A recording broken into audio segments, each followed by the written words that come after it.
I'm sick and tired of being sick and tired.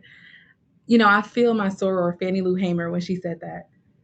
I'm sick and tired and I'm being sick and tired of people making excuses for culturally based fraternities and sororities, for being stagnant in growth. You see, I'm sick of the we don't recruit mantra. I'm sick of the they come to us mindset. Y'all, I'm sick of the most influential people in our chapters being a prophyte or an old head who hasn't paid dues in I don't know how long and probably didn't even graduate because, let's be real. I'm sick and tired of members not getting to experience fraternity and sorority in the way that's transformational because they are worn out after 1 year of being a member, or they hold 3 or 4 in a chapter. I'm sick and tired of our community being othered. I'm sick and tired of being sick and tired. But here's the thing, to be sick and tired of being sick and tired, you have to be willing to do something. And y'all, I'm ready. In fact, I'm willing to do something. And to be honest, I have to do something. You see, when I think about fraternity and sorority, in the way in which we were all gifted this thing called fraternity and sorority, somebody not only said yes to us, but in turn, we said yes back and we accepted it. Like we accepted to be a member of XYZ organization incorporated, right? Like, let's not forget the incorporated piece. And with any elevation in life or any new promotion or opportunity comes great responsibility. You see, we can't expect to level up in life, or we can't expect to get a promotion and not put in any work. We can't be whining or complaining or wanting that promotion or that raise or some type of advancement or that new opportunity and expect to do the same things we were doing before we even got it. I believe the same is true in membership in an organization that is purpose driven. I believe the same is true for the members of fraternity and sorority and the people who haven't even become members just yet. Especially in ones, especially in ones that were created with the sole purpose of providing opportunity, advancement, resources or equity to a specific culture or a specific subgroup of people, a specific target audience. We have a responsibility. Phired Up is on a mission to create and integrate the future of fraternity and sorority by transforming the way individuals join. We focus on this thing called the pre-member experience, which I think a lot of culturally based fraternities and sororities haven't invested enough energy into. Hear me out.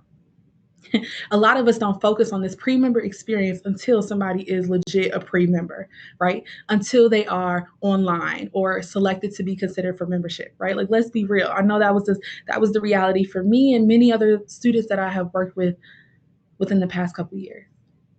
I want to invite us to consider, what if we were able to mold, shape, and transform prospective members before they join, before they even knew they wanted to join?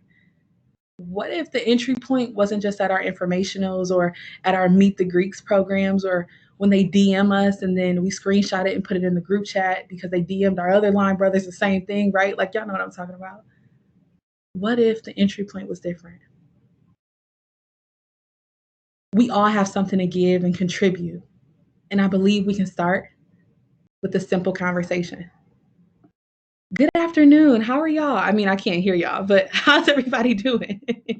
My name is Haley Mangrum, and I have the opportunity and pleasure and enjoyment of working at Phired Up and Technify as an organizational. Yes, I see the clapping of the hands. Okay, I'm assuming y'all are fine. A pleasure and honor of working at Phired Up Productions and Technify as an organizational growth consultant. And I'm more so I'm super excited to be your host and help facilitate this space today, right in this classroom. Now, whether you're at home watching this live or wherever you are watching this live or watching the recorded version, welcome, and I'm glad you're here. Again, my name is Haley Mangrum, and here's my contact information. So that's my email, that's my phone number. I'm Team iPhone. I'm not hating on the Androids out there, but Bay has an Android. That's fine. We, got the little green bubble going on. But I am an iPhone. I have an iPhone, so you can send me gifts and all that good stuff, or memes. I love a good meme. And then that is you can use that Twitter or Instagram. Tag me if you get some good boomerangs in here. I would love to see it. Would love to connect on the social networks. I'll be here with you today in this space as we troubleshoot and just kind of lean on one another and engage back into this thing we all know, love, and admire of fraternity and sorority. Here's all. You can contact me at all this stuff. You can contact me here, or we invite you can ask a question throughout this engagement. So if you're watching live, you can just click the button at the top. I think Matt Madsen is behind the scenes today, our president and co-founder of Phired Up. And you can just click the button and ask a question, or if you have an idea or a thought, if you want to share anything with anyone, please engage in this platform if you're watching live. If you're recording, he's like, hi, I'm Matt. If you're watching the recorded version, we won't be able to see your questions, but you can certainly use this contact information so we can engage in a conversation further than this webinar, this series, or whatever you want to call this. I want to give a couple housekeeping items. Before we dive in today. If you're watching live, there's an opportunity for us to connect at any given point. You can also connect with me on social media if that's okay. Like whatever you want to do, whatever is like your cup of tea, just let me know. Okay, cool. Again, I just want to thank you all for tapping in today and welcome you all to this space. We'll be doing 3 different versions of this that are council or community specific. And so the next one following this is for IFC, and then after that will be Panhellenic. So it's the same link, so you can stay tuned or you can just keep clicking and joining us in. But we're happy to have you here today. I'd be lying if I didn't say our current reality is weird. Like it's kind of weird.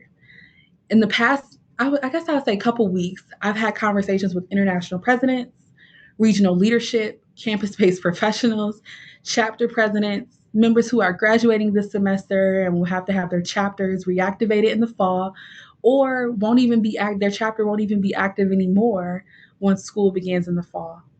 I talked to graduating seniors who were anticipating finally becoming a member of the organization they admire so much, and that's been paused.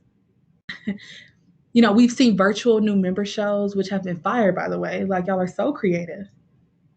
And we've also seen a growing concern for what this means for intake in the fall, or what any engagement of a, hey, come meet us program will or should look like in the near future. I think it'll all be fine. But actually, at the moment, it's not. Like, it doesn't feel okay. But something tells me it's okay.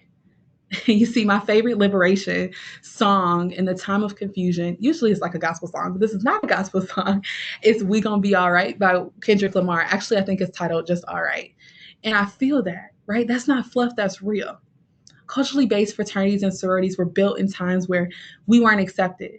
Our organizations are literally woven in fabric that represents resilience, right? That represents advocacy, that represents triumph and siblinghood. And I know, like, if nobody's got me, my soror's got me. We just ended Sisterhood Month for my sorority, and the amount of love and compassion that was shared last month through all these trying times was like, I don't even have the words to describe what it means to me. So I know we can get through this. I know we'll find a way to grow our organizations during this time. And I think that's the best sense of hope we can rely on as professionals, as students, as leaders or volunteers within organizations at this time and beyond. Every feeling and concern you have right now is valid. And I just want to give everybody that affirmation in this moment.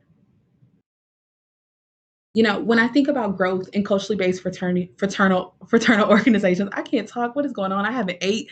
It's 12 p.m. where I'm at. I'm like, oh my gosh, I need to eat. Here we are, but whatever. When I think about growth in culturally based fraternities and sororities, and really any organization, I think about the people who make up the chapters. I think about the people who make up the organizations, the leadership, and you name it. And the reality is very simple. It's very simple. In any organization, team, company, business, or group, it's not much of what they stand for. or offer, or even the mission statement, right? Like it's the people who make the mission statement a reality.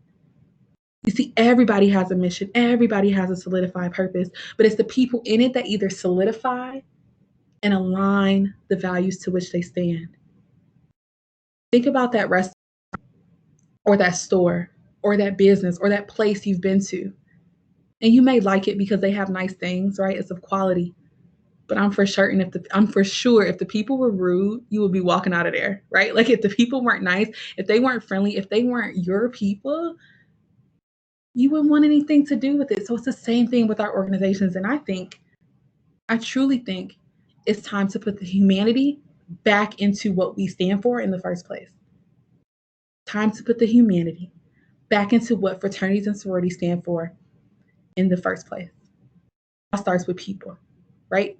People engage in our organizations, they leave, they stay, they love, they know about it because of people. And I've had countless conversations with students about why did you join a fraternity or sorority, or how did you even know these existed? Because I remember when I was on the way to college, I had I did not want anything to do with the sorority. Even though my dad is a charter member for Phi Beta Sigma Fraternity Incorporated, I didn't want any parts, right? But it was a person who introduced me to fraternity and sorority that got me engaged and got me to stay. Time to put humanity back into what we stand for in the first place. When I think about growth, I also think about this when I learned everything about leadership, literally everything about leadership from Miles and Tish Mangrum. Those are my parents. They're crazy, y'all. They're crazy. I've been FaceTiming them every day. They're crazy, right? They're hilarious and witty all at the same time. I don't know. They're funny. And everything I learned about leadership, I got from my parents. You see, I was watching them very closely on what to do. Unpurposely, though. I don't even know if that's a word, but it wasn't on purpose. And before I even knew what leadership was, I already had the example right in front of me. What are prospective members, interested students, non-Greek students learning about what this thing called fraternity and sorority is before they even join? The extent to which they contribute or engage in once they become a member, if they become a member, and care about the things that are wrapped up in what we stand for is based on what we display. It's all actions. It's all in our actions. What we represent and present is what we will get for membership, right? See those binoculars, right? My grandmother, she's so funny. My granny has a set of binoculars on the kitchen counter, and then she just looks like her window faces the neighborhood. Anytime something's happening, she just puts her binoculars on. I'm like, Granny, why are you being nosy? But anyway, that has nothing to do with what we're talking about. But these binoculars are symbolic because people are watching our every move, whether we know it or not. And I hear people talk all the time about why people don't know we exist, right? They don't know why we exist. They don't know what we stand for or what we do. Well, it's based on our actions. It's based on the way we engage. It's based on the people we know on campus. It's based on the way we show up in spaces that are rightfully ours, that are rightfully ours. If we understand that our reputation is built on relationships, if we can understand, if we conduct business and host while at our programs in a way that is like kind and nice and genuine and authentic, if we can grasp the fact that we are like influencers, like we are, everybody is, then maybe we can get more of the right people for our organizations, right? Just maybe we can get more of the right people for our organizations if we understand this tip, like this little philosophy. You know, growing begins and continues. I don't think it ever ends, but growing begins and continues with human connection, human support, and to be plain, just humanity, right? Humanity. There's no amount of money, there's no amount of trophies, there's no amount of members in a chapter that equates to the significance of getting the human relations piece right before they join. Before they join. We can do this. Our groups can grow, right? Our groups deserve to grow because I'm sick and tired. And I know some of y'all are probably sick and tired of the different things that are in place to inhibit that growth. But I think it can start with us. The more people we meet, the more conversations we engage in, the more spaces we show up, the more people will understand why we exist, what we exist for, and who we are for. I would love to hear your questions and engage at this time and what you're thinking, right? I also want to say, y'all, I don't have the answers. Like, if you remember that interview with Sway and Kanye West, he was like, you don't have the answer, Sway. And I always say that. But I know that we have all the right people here at the right time to be in this space together, to figure it out as a community, to figure it out as we grow like together for culturally based organizations. So if you have any questions, you can tap the question little icon, and then we have Matt who will control that. Any questions you have, I would love to engage with y'all at this time. How do we support all of our culturally based fraternities and sororities when they are all so different and minimally structured? Thanks, Julie. Thank you, thank you, thank you.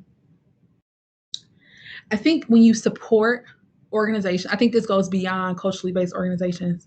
There's never a one size fits all approach. In fact, I don't think there ever should be. Like, who created this whole one size fits all? Because usually it doesn't. Usually it doesn't, whether it's like a scarf or something. But then that still doesn't even fit everybody, right? This one size fits all approach. I think the best thing we can do to offer support, the best thing we can do to offer support is understand why this group exists and what they hope to accomplish. What members make up this organization? What is the not perfect, but perfect member, the member we desire to be a part of our organization? What characteristics do they have? What engagement are they already in on campus or within the community, right? How can we help elevate and advance them in that regard? Every organization is going to have similar issues, regardless of council or whatever. They're going to have similar issues.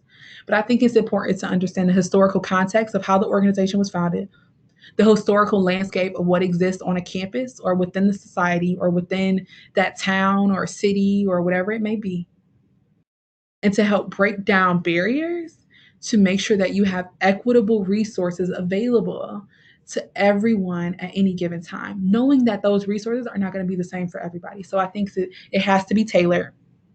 It has to be tailored and personalized. It has to be genuine and authentic.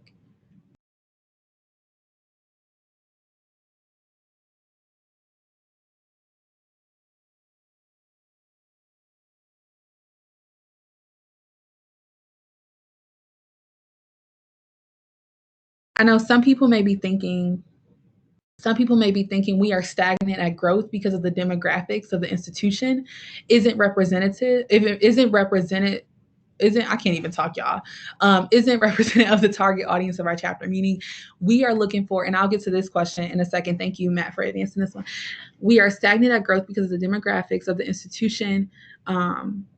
And so we can't find people who look like us or who share or value the same things as us to join our chapter. And here's my response to that. I think that, I went to a predominantly white institution. And so we thought we knew everybody. We thought we knew everybody who looked like us. Let me be clear. We would be at the same parties. We would be at the same events. We would be at the same, spot in the student center. We would always see the same people. I swear we knew all the Black people. We thought we did, but we really didn't. And so we were like a family in a true community that all shared this, racial identity. And we thought like these were the only people like, oh my gosh, on campus. But that's just the thing. It was the same people, right? We didn't branch out of that social bubble. And like, granted, there was hundreds of people in that bubble, but we thought we knew everybody there. And we didn't. There had to be at least 500 more undergraduate women who were Black that we did not know. In fact, only about like 80 came to our programs. So I think if we are relying on tabling the attendance at our programs or the people who attend Meet the Greeks to be our pool and our only pool, then we're low-key being lazy. We have to collaborate and build new relationships and build up our impacts. Who are your allies? Who knows you exist? Who can promote your mission? Even if they don't want to join, because you need to know their friends, and their friends' friend, right? We may have a target audience, but I argue that we have a target mission. right? Who values, appreciates, and celebrates that mission are the people we need, but we can't initiate who we don't know.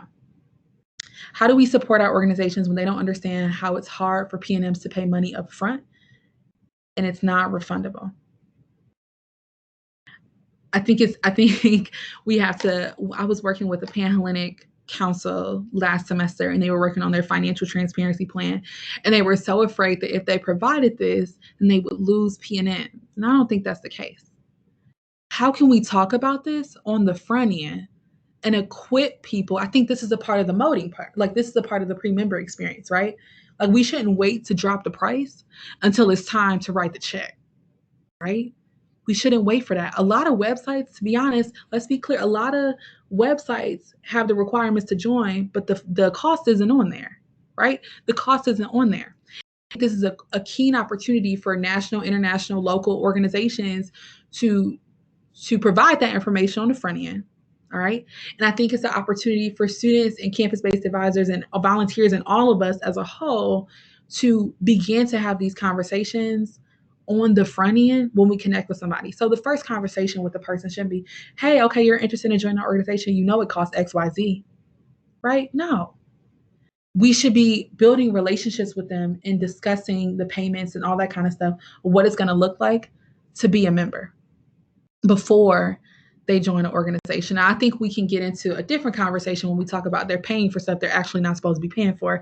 That's a whole different conversation on hazing and like inappropriate things that shouldn't be happening. But I believe if we're transparent, I believe if we're vulnerable in the sense of this is what it looks like, here are the resources that we have in place. Hey, what is your game plan? What are you hoping to accomplish? We can solidify some of those things on the front end. Thanks for that question.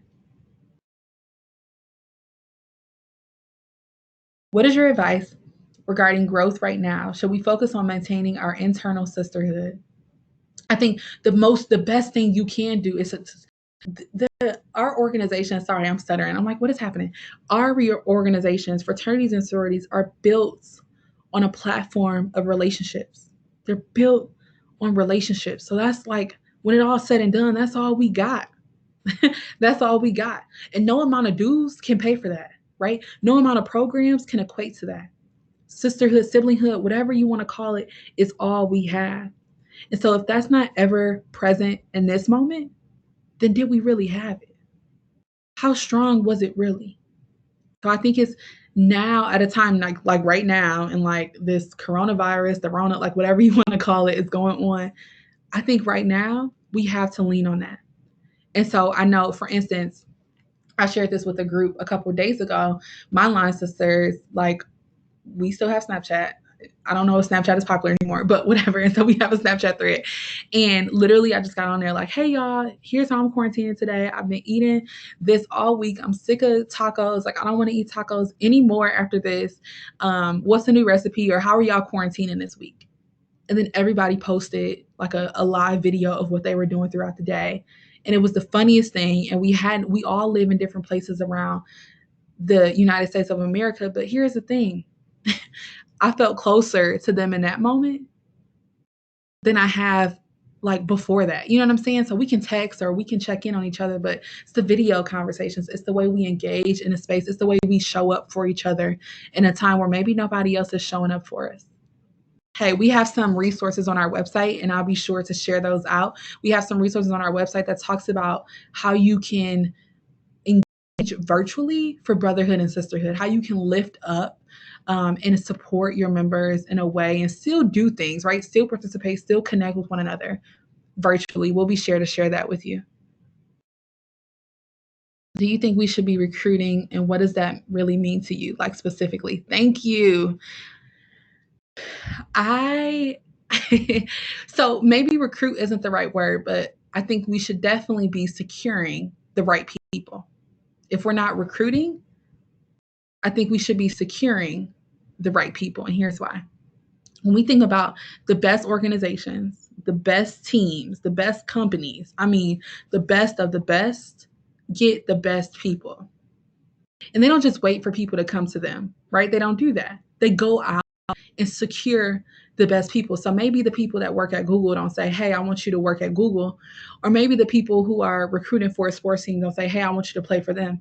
They go out, they watch them, they get to know them, and then they make an offer, right? Or they figure out, they have a conversation to solidify if this person is right for what we are trying to do. I think culturally based fraternities and sororities most definitely need to secure more of the right individuals, because I'm sick of people. Remember, I started this with I'm sick and tired. I'm sick, I don't know if y'all are, of people joining just to stroll, or just to step, or just to get the line jacket, or just to participate in this event, right? We need more people to join us on our mission. We need more people to advocate for the communities in which we serve. We need more people who give a damn about what it is that we exist for in the first place, right? And so that's what that means. So to me, it looks like mentorship. To me, it looks like, people help out with freshman move in, but do you stay connected with that freshman after that move in, right? To me, it looks like talking to people while you're in class, not just walking past them. To me, it looks like when people come to your programs, you're having conversations. Everybody's not just huddled in the corner or waiting at the door, right? To me, it's more than waiting for people to come to the informational. To me, it's programming for what you're supposed to be doing. It's really getting out there and only wanting, first of all, naming what you want. What type of members do you want? And then going out and finding them. That's what that looks like to me for that question. I think that was great. Hey, Lindsay. How can you increase visibility either virtually or in person? And our groups are small, chapters 1 to 6 members each. Thank you. The first thing that comes to mind is more people, more impact. More people, more impact. The more people who know we exist, why we exist, the more of an impact we can have on campus, in the community, or to fulfilling our mission in the first place. So I think about it like this: if people are still asking, what's that organization? Then we got some work to do. I think a lot of times we rely on social media to promote our programs, right? We rely on our events and think like, oh, okay, we had, XYZ amount of people come, but the only people who came was our interests. Like, it was only interested students who came to the program. So it's like, what are we doing? Like, are we fulfilling our mission, or are we just programming like for interest? And that's not what we're supposed to be doing. We're supposed to be fulfilling our mission. And 9 times out of 10, if we're fulfilling our mission and we're doing what we're supposed to do, then people won't have a choice but to know who we are, right? They won't have a choice but to know who we are. So I think it's a community effort. I honestly think all of this stuff is a community effort. So the website for Fraternity Sorority Life on the campus, who's listed on the website, what pictures are posted there, how are organizations listed? And let's be real, most students who aren't Greek yet don't know the difference between councils, right? They don't know that. All I know is fraternity and sorority. So I think, how can we elevate, right? How can we as professionals elevate organizations that have often not been elevated, right? That have often been left out of the narrative, or whatever that may be. Also think about building your allies who can promote for you and be in the places and spaces you can't, to help build your audience. So yeah, you may have 3 members, you may have 1 member. So yeah, you can't go to all these programs, but guess what? People know your organization is there because they know the mission, and or they know the things that you do, and you're already leaving a legacy. You're already leaving a legacy. And so I think it's a community effort. And I actually have a video. It's called, I got 5 on it, five tips to gaining visibility on campus, or within the community. So be sure to check that out. And Lindsay, I can send you some other stuff too. And we have some other resources on our site just about scaling up and impact. Thanks for that. Some groups don't have a national or head leadership, so the FSL is their only guidance. Are they to rely on other chapters or FSA? Good question. Fraternity Sorority Advisor, FSA. Some groups don't have that. You're right. If some groups have it and don't have a relationship with the people there.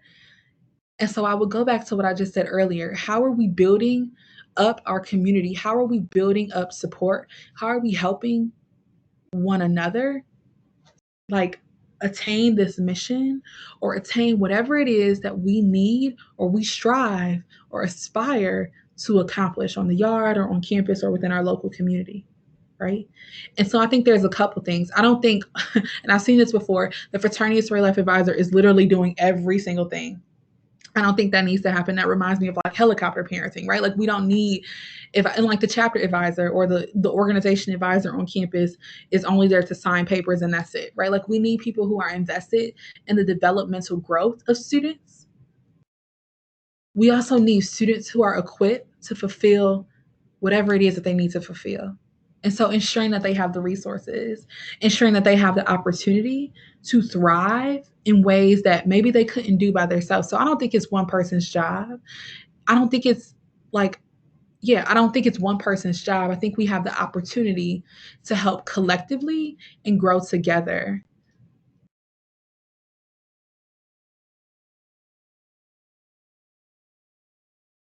How do you think coronavirus? I'm like, I don't even call it. It's so funny. There's this meme, y'all, on Twitter or Instagram, something on social media, and it talks about how people call coronavirus different things. It's just so funny. But anyways, okay, irrelevant. It's going to impact culturally based fraternal organizations in the next school year. What is your opinion? I think for the chapters whose intake have been paused, um, it's going to be weird. It's going to be weird. And hear me out when I say this. I think for the organizations who have paused intake and or decided to cancel it, and you already had the people who are going to be your members, there's going to be a weird dynamic on campus because then this gets into a conversation that's related to unhealthy membership, like pre-membership practices. But you may have people saying like they were online since March and they come out in October, and that wasn't the case. Like that wasn't even the case. Or people are like having their new member shows on social media, and people were getting flack for that, right? Like, oh, y'all just gonna shoot a video? You're not gonna. And so it's this weird like dichotomy between like we wanna support what's going on, like we wanna recognize what's happening in the world. We also want to keep our members safe and healthy, right? And so I think for some organizations, again, some organizations that have paused intake, I think there's still an opportunity to engage in a relational manner virtually. And so we have tips on that and we have ideas on that. I think you have to keep them engaged, right? I think also when people come back in the fall, there are opportunities for you to, I don't want to say like go in, like go hard, like as soon as you get back to campus. But I think there's an opportunity to lift up people who are distraught or who may be like concerned or anxious or don't know what's going on. I think this is the perfect time for us in our organizations to help people out, right? To be there for our members, to be there for profiles, or to be there for students who aren't even a part of our organizations. I think my biggest thing right now are the people who, I don't know. Like I feel for the seniors. I feel for the people who are graduating that aren't going to be able to join this semester, or some are going to be able to join. So there are some organizations that have implemented a virtual process for those graduating seniors to be able to join, and that's super like exciting. It's going to be weird, and it's not going to be normal. It's not going to be normal. But I think we have some resources on that. We have a resource titled like digital intake and recruitment strategies or something along those lines that we can help share out to everyone today.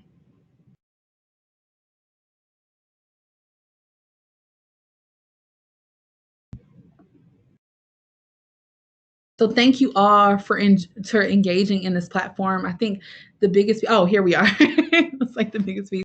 Do you think expansion will be on hold for quite some time? Yeah, I don't know. I mean, I'm not the guru. I don't have the inside information. I think there it could be. I think it could be. I think it could be. I certainly don't know. I don't want to say yes or no. I think a lot of things are weird when we welcome people back to campus. Whenever it is that we welcome people back to campus, I honestly think that going to be, everybody's posting like, oh, me the first day we get out of quarantine. And I don't think that's going to be true. Like, I think people still may be anxious and nervous or concerned or hesitant to engage in large spaces. I think people may have to program differently, right? And we can start now. Okay, we can start now in a virtual way. But I don't know about expansion. I don't know if it'll be on hold for quite some time. But I do think like everybody is like in pause mode at this time. How important is alumni engagement for organizations? Do you feel that alumni help grow the chapter or hold it back as they try new things? Ooh, Jennifer, great question. I think it's both and. I think it's both and. Thinking culturally based fraternal organizations, we have the opportunity to engage in a way. I mean, like and I can't speak for all, but I know for my sorority when I joined, one of the things that we were taught was this is for a lifetime. This is for a lifetime. And I remember when I wasn't financially active for 1 year out of my membership. I haven't been financial. It was 1 year. And that year, the person who actually wrote my letter to become a member of my sorority said, I didn't write that letter for you to just, wear the letters. Like I wrote it so you can engage and be a part of something bigger. If money is the issue, let's talk. But I know that's not the issue because she knew what was going on in my life. And so I was like, dang, really? Okay. And so I got engaged and I love to be a part. But what I know about our organizations is there's so many people who are part, regardless of size, really, regardless of size, but people who are members of our organization that can give back in various ways, right? I think people should be financial, but if you can't be financial, I think that's fine. You can still give, right? I think mentorship, I think helping people out. What I've seen in culturally based fraternities and sororities in particular is that a lot of alumni don't come out or come around until it's intake season, until it's intake season or until it's around homecoming, right? Or whatever the big celebration is on campus. And I honestly think there's an opportunity for alumni to engage beforehand, right?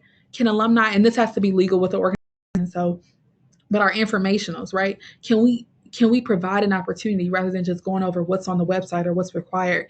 Can we also invite an opportunity for alumni or recent alumni or whoever to sit on a panel and talk about how their lives have been transformed or influenced in a positive manner because of their membership in our organizations, right? I also think there are some people who do hold us back. So I said earlier, like the people who are sometimes the most influential person in a chapter is a person who isn't even in the chapter. It's somebody who graduated long before, or somebody the members value so much. That person can either hold us back or advance us into a place where we didn't even know we could go, but it was for the better. So I think it's twofold.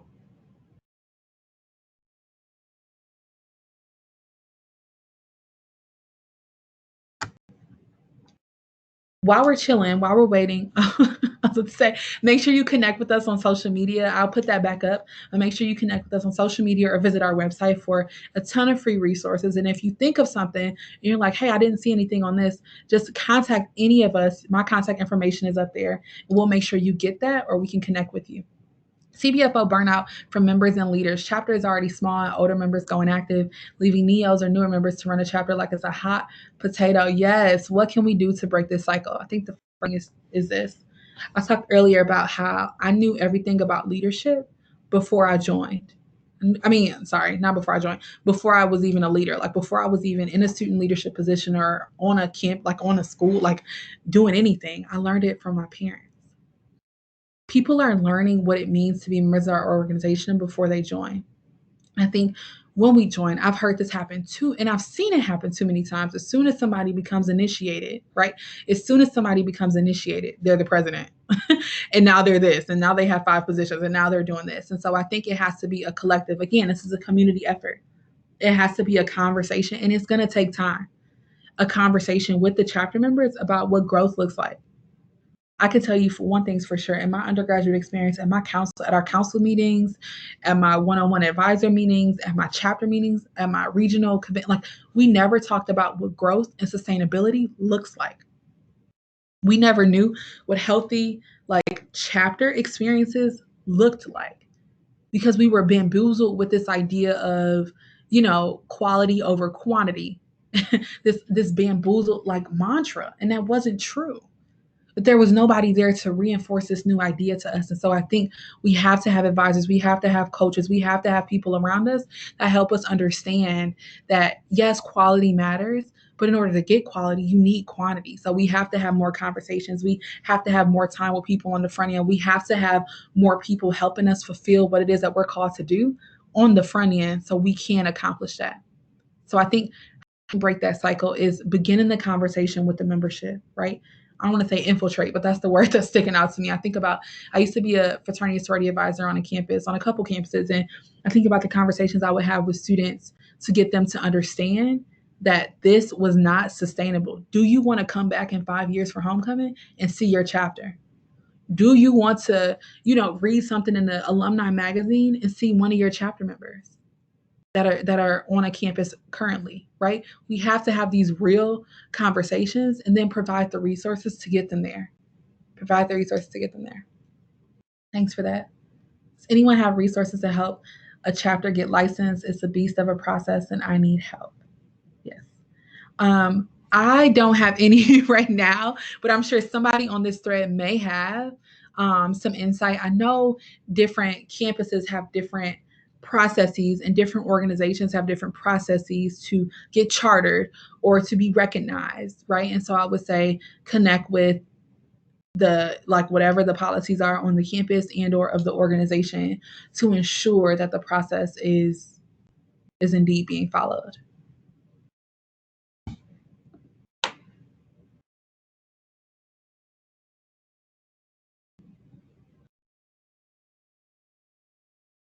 Again, I want to encourage you all to connect with us via social networks. So here's our social contact information.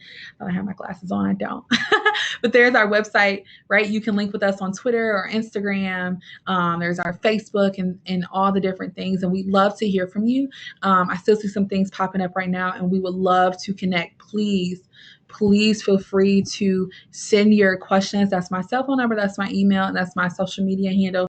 We can continue this conversation far beyond this series, this webinar, this time together. We can continue growth together. We can build up our communities. We can build up what it is that we stand for and we hold true to. Whether you're a member of a fraternity or sorority that's culturally based or not, we all care about growth. We all care about and love our experiences, or maybe we don't, but there's something about an experience that we had that was transformational that got us to join this webinar today. And so whether that was because of somebody else, because of something that happened, right? Remember that we have something to give. We have something to contribute because we said yes and we took the responsibility that came with that yes. So I want to thank you all for tuning in today. Remember, this conversation doesn't stop here. It continues.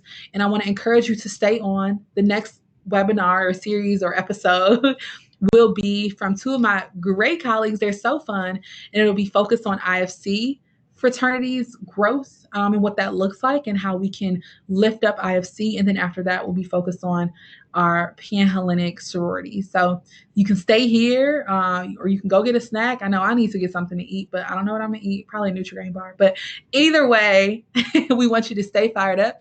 And we thank you so much for joining us here today on this live. Thanks, y'all.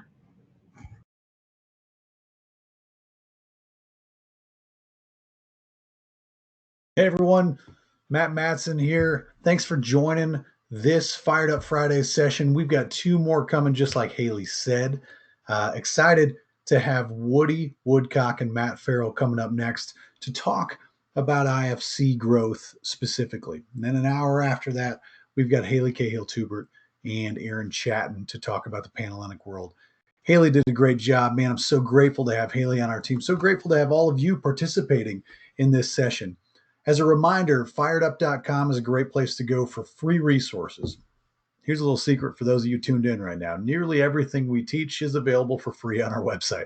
There's no reason you shouldn't be checking that out, logging in, sharing those resources with your brothers and sisters, other volunteers and professionals as well in the industry right now.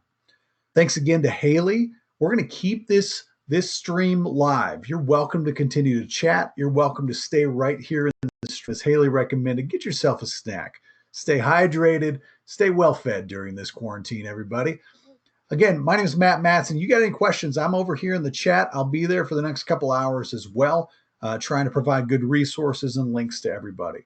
Invite right now, if you can, invite some folks to join us for the IFC session on human support, like tech support, but for humans, and then the Panhellenic session an hour after that. Again, we got Woody Woodcock and Matt Farrell coming up in about 12 minutes. I'm going to turn off my camera here for a second. Everybody just relax for a little while. Then we'll welcome in Woody and Matt right at the top of the hour. Good morning, everybody. Fired up.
What's up, everybody? Thank you for tuning in to this Fired Up Friday edition. Wow, we've made it. It's Friday, April 3rd.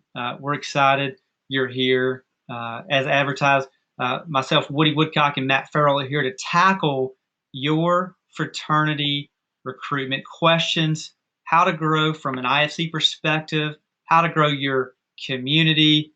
We're excited to dive into all the questions that you have for us today.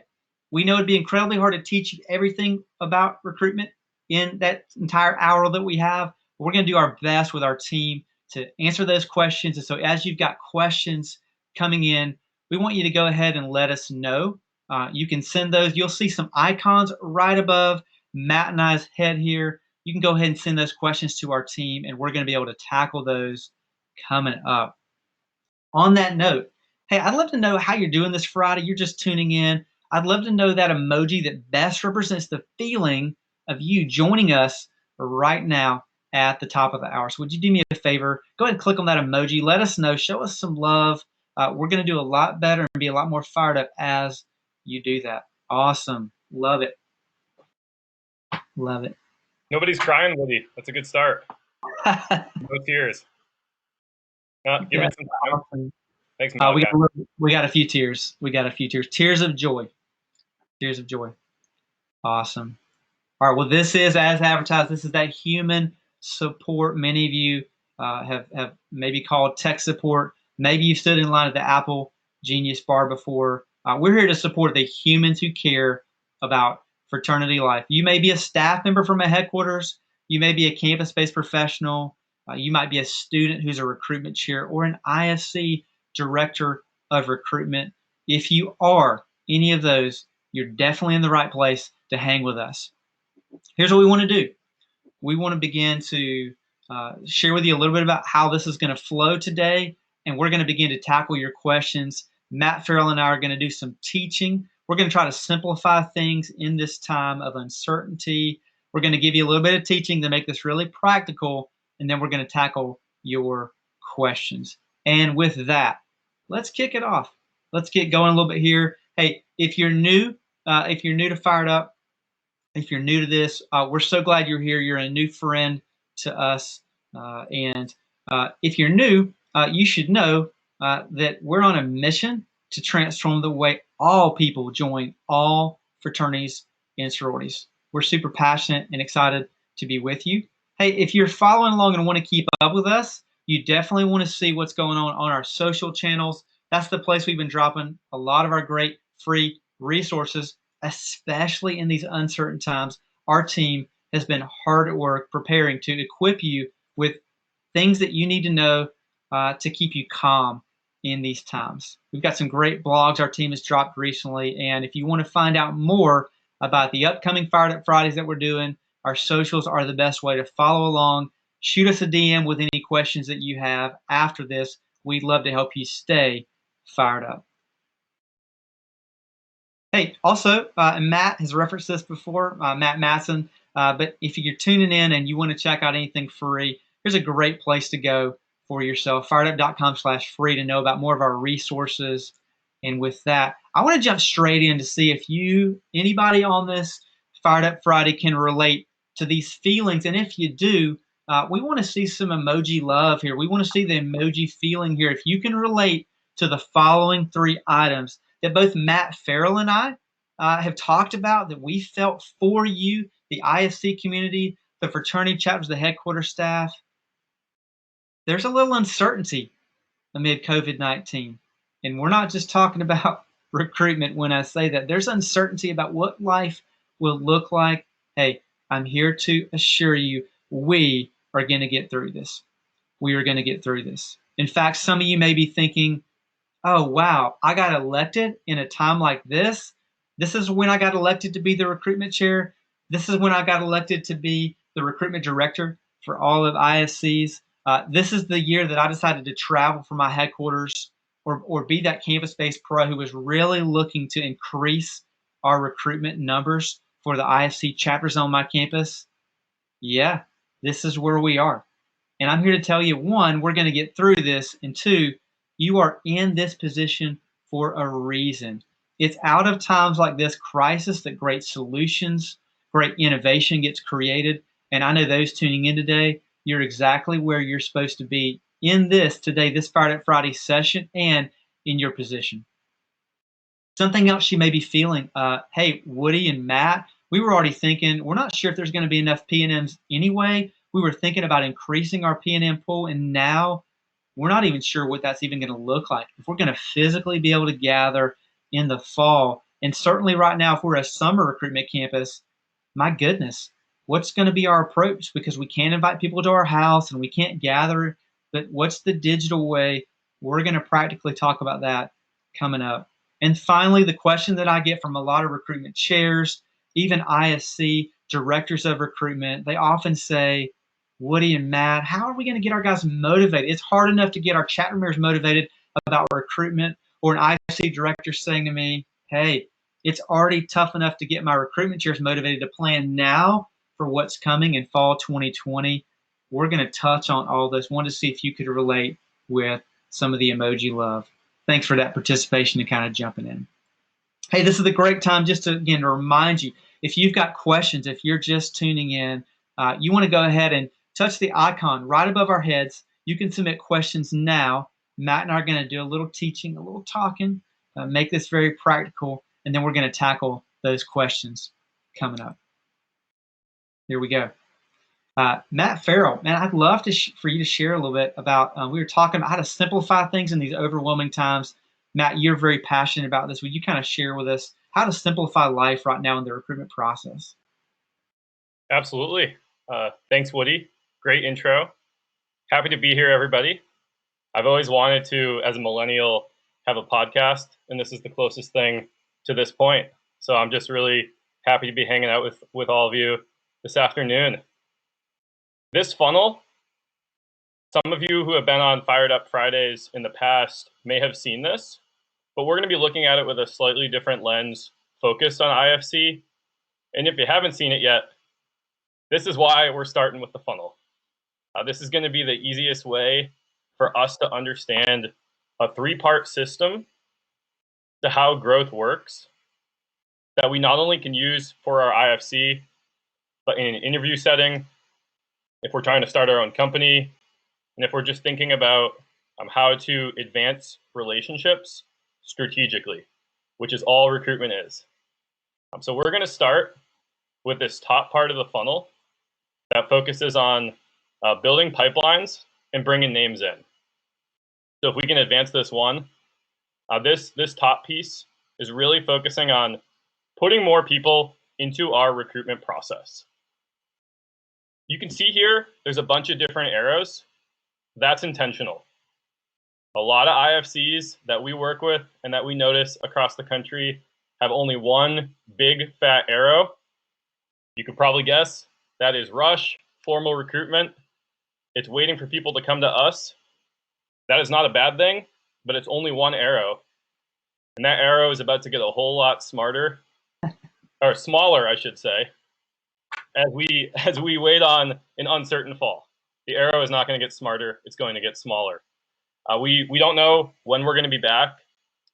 We expect less PNMs to be excited to be knocking on our door. And so we should still have a link. We should still have a way for people to sign up, but we need to be thinking about these other ways to go out and get people. Some examples, right? Scholarships. Thinking about ways that we can use existing relationships to bring more. And another important one is being able to get referrals from other potential members that we're talking to. Remember, high school seniors right now, they have a lot of time on their hands. They are not going to be going to prom. They are not going to be going in physically to class. And they're just sort of trying to make sense of where these relationships are going to go and what this next phase of their life is going to entail. And that represents probably the biggest arrow of potential we have here when we're talking about putting more people into our recruitment process. Moving to the next one, creating a better experience within the process. I know a lot of people are wondering right now, what are we going to do now that we can't necessarily use things like eye contact, like physical presence, like shuffling people from door to door, from table to table. To that, I would say, I don't think that was necessarily the most effective way to build relationships in the first place. But now, of course, those options aren't available to us either. So in terms of creating a better experience in the process, we need to be thinking about what are ways that we can ask better questions virtually. I'm from the Northeast, everybody. I grew up right outside New York City. A lot of my friends and peers are trying to make it in finance. And those of you who are gamblers and can't bet on sports, you're probably following the stock markets and the stock exchange a lot more closely these days. When I think about the stock exchange, right, when I think about finance, this middle piece of the funnel in other industries, this is all happening virtually. People are asking questions, they're picking up the phone, and they're trying to learn so they can better understand the other side. We don't need in person for that.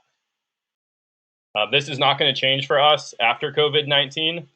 This is how it was before COVID-19, right? We need to understand that the way in any industry, business, sports, first impressions are made at scale comes from asking good questions over the phone, using video when you can, and just focusing on the relationship. Because this last phase of the funnel, which is the filtering, first of all, as an IFC, we can't do this piece, right? If you're here on behalf of your interfraternity council, you are not able to give bids. That's the one thing you can't do. And it tends to be the area that we put the most focus on. And also, there's just some things we don't have the answer to right now, right? We don't know when physically that handshake, that bid moment is going to happen. Honestly, we don't even know if people are going to want to shake hands after this. So we might have to update our terminology. But we're not going to worry about this right now because the focus needs to be names on and names up. And that's where the magic happens. That's awesome, Matt. I think as we were talking about this, one thing that you said to me early in preparation was that, Woody, the recruitment secrets that Phired Up has taught for a while that may not be secrets anymore. They're pretty common knowledge, common sense, but you can't recruit who you don't know. That's the simple point we're revealing at the very top, right? To put more people in the process. And if we don't know them, it's really hard to impact and affect them joining our chapters or our IFC communities in the fall. And the second thing I always get from people, I always get this question. I'm sure we're going to get it today. Oh my gosh, what are the events that get people to show up? Well, in these times of physical distancing, not social distancing, but physical distancing, it's really hard to meet. It's really hard to gather. But that goes back to this, that we don't want you to think about events. We want you to think about experiences. What's the experience that you're giving the PNM digitally, on Instagram, or as you communicate with them overall? And that will create that better process. And again, we know people don't necessarily join orgs, they join people. And so again, think experiences as you engage PNMs this spring 2020 as we head into fall 2020. Hey, I want to advance this a little bit more in this Phired Up Friday session. Again, if you've got questions, now's the time to be asking those questions to our team. We're not too far away from beginning to tackle those questions and help you solve your chapter challenges, your IFC challenges, or your staff challenge that you have with advancing fraternity recruitment amongst the uncertainty of COVID-19. All right, here's a quote, and I love this. I don't know if y'all have ever been listening to a podcast. Certainly in these times, you probably are. You've got the time to listen to a podcast. You've got time to quarantine and chill and find out something to stream. But I heard an author, James Clear, who wrote the book Atomic Habits. He said, you don't rise to the level of your goals, you fall to the level of your systems. When you think about yourself as an IFC recruitment director and your role to help equip the other recruitment chairs to be more effective, to maximize both the quantity and quality of their membership, to evaluate, is my IFC community actually optimized for recruiting the right amount of men and the right type of men? Here's the point I want to make about this, is that we all start fall 2020 with the goal in mind. Maybe that's 20, 25 members. Maybe it's more for you, right? But we all start with a goal in mind. And James would even talk about this. James Clear would talk about this, that we don't all hit the goal, right? every Olympic athlete starts with the goal to win a gold medal in mind, yet few ever get that opportunity. Maybe some will get that opportunity in 2021, now that's been moved. But the point is, we often have a system breakdown. And so if you're that IFC recruitment director and you think, what should my role be? We just kind of simplified it for you in the previous slides. But here's what your job is not. I just want to clarify this. If you're taking notes, you may want to write this down. All right. Your job is not just to be the event organizer, the event coordinator. You're not an event coordinator, right? You're also not the special person who's a pro at knowing the best place to order chicken wings, knowing where the best ones come from for your frat-tastic event that you were planning to do that you never build the real relationships with anyway. Hey, I want to say it again. I want you to hear me say this, get this down. You don't rise to the level of your goals. You fall to the level of your systems. In your role, in a few words, you're a strategic system builder. This is true for recruitment chairs. This is true for IFC, recruitment directors, the person who got elected to be the VP of recruitment. How can you strategically build a system of communication with PNMs, a place to onboard those PNMs and help them feel special, even in this digital age? Again, we have a system in place. We're going to do a lot better at consistency, success, and optimizing growth.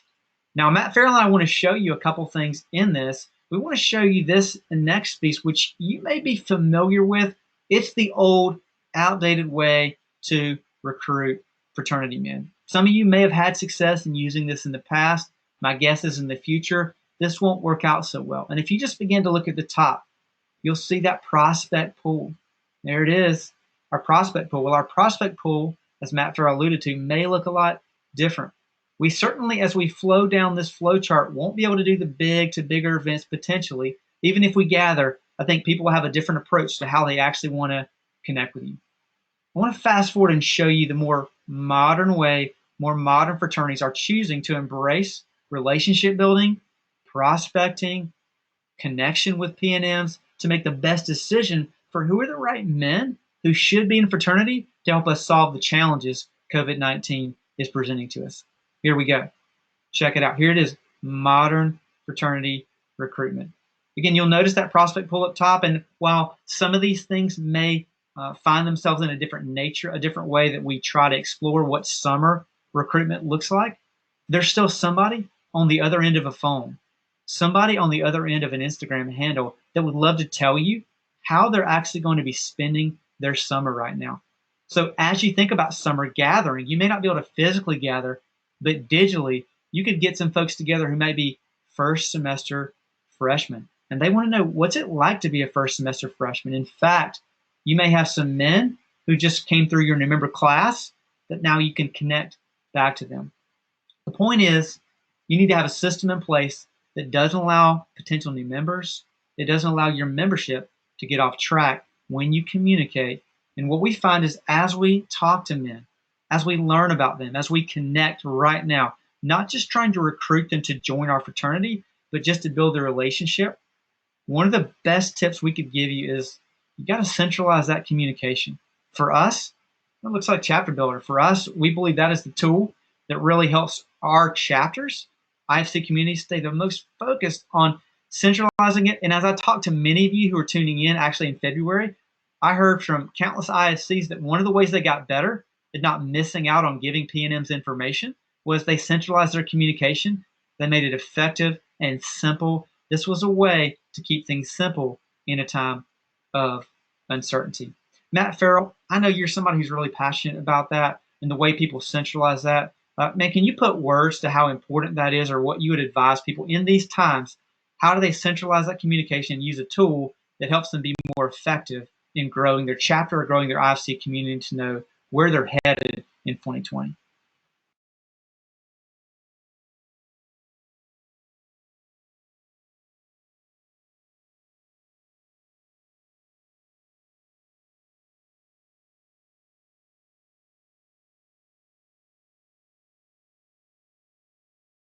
Matt Farrell, I believe there's a chance that you're muted right now, and that's cool. Yeah, we're here. We're here. Thanks for bearing with me. first time podcast host here. I had some great stuff to say there, and I'll try to replicate it. Woody, when I see this diagram right here, I think it's important to realize this doesn't just apply to a chapter, but it also applies to how we build a team as an IFC to help us. I was talking to Xander yesterday. Xander is the IFC VP of Recruitment at the University of Minnesota, the U, as they call it up there. And Xander was talking to me about his goals for messaging and DMing potential members, and he's really ahead of the game in using this time. But something that stood out is when I asked Xander about his team, he's pretty much going it alone, and he has a couple of freshmen who asked to help out. They want to be emerging leaders in the IFC, and they've never done anything like this before. And I think that sounds pretty familiar to a lot of us, where we have this ambitious goal, we're looking to tackle it, and we have maybe a couple young guns that want to contribute, but they've never done it before. In other words, we're doing exactly what that last diagram showed, which is just sort of seeing who comes to us. And I think if you're a council leader on this call, or somebody that could be helping your council leaders, you need to really be looking at this right here and thinking, how are we going to attract and select prospects that can be a part of our IFC recruitment team? If you're looking for a recommendation, something actionable coming off of this call, our number one recommendation is have an IFC recruitment team to help you, because otherwise you're going to get burned out really quick trying to do everything in this top row on your own, right? This is how we practice what we teach as a council. This is how we add value to recruitment at our university, rather than just managing a system that's already there. When it comes to your question, Woody, about managing the system, Chapter Builder is a completely free resource. Matt's going to drop the Chapter Builder demo link in a few minutes in the chat if you haven't used it or haven't heard of it. But we really want to just continue to promote that this is your way of organizing this system, so virtually everyone can access it, as well as your headquarters team, your advisors, and your campus professionals. Back to you, Woody, and make sure you don't have it on mute. I don't know who would do that, but just a pro tip for you. Who would do that? Pro tip. Hey, I know our audience is super forgiving. Listen, everybody's living among uncertainty. We can certainly forgive any muting, unmuting. Yeah, that's awesome. That's so cool. Hey, and I want to give a shout out real quick. I know we talked about in this digital age. I know that a group that I've talked to in the last 2 months, who in the wake of this uncertainty, were already doing so. They were building a team, building a recruitment team, from a recruitment captain, row alpha, bro alpha, those counselors who were going to help guide PNMs, digitally talk to them a little bit. But Josh and Tanner and Ben over at Sanford, they were already working on that. They were already beginning to explore how do they digitally connect with their recruitment chairs to support them during this time. So shout out to you guys, Ben, Josh, and Tanner, for doing a great job at that so far. You're already innovating in a time where we need innovation more than ever. Hey, pretty soon we're going to go to your questions here, but I wanted to share this next piece with you. Matt just kind of talked about it a little bit, and I might ask him to talk about it just a little bit more. But in the tool, as we talk about centralizing communication, and I think at this stage of the game, what you have to think about is, one, there's that first point of contact with PNMs who may have shown interest. Maybe they're finding that way to register. Maybe they are indicating interest. I've seen a couple of fraternity chapters begin to post on their Instagram handle, hey, here are the recruitment chairs to email. I think a way to keep them engaged through summertime, or to create different chapter builder forms and to create different questions that you can continue to ask them about what is the food item that you've been connected to most during COVID-19 that you wish somebody would take away from you. Like, take this bag of chips away from me.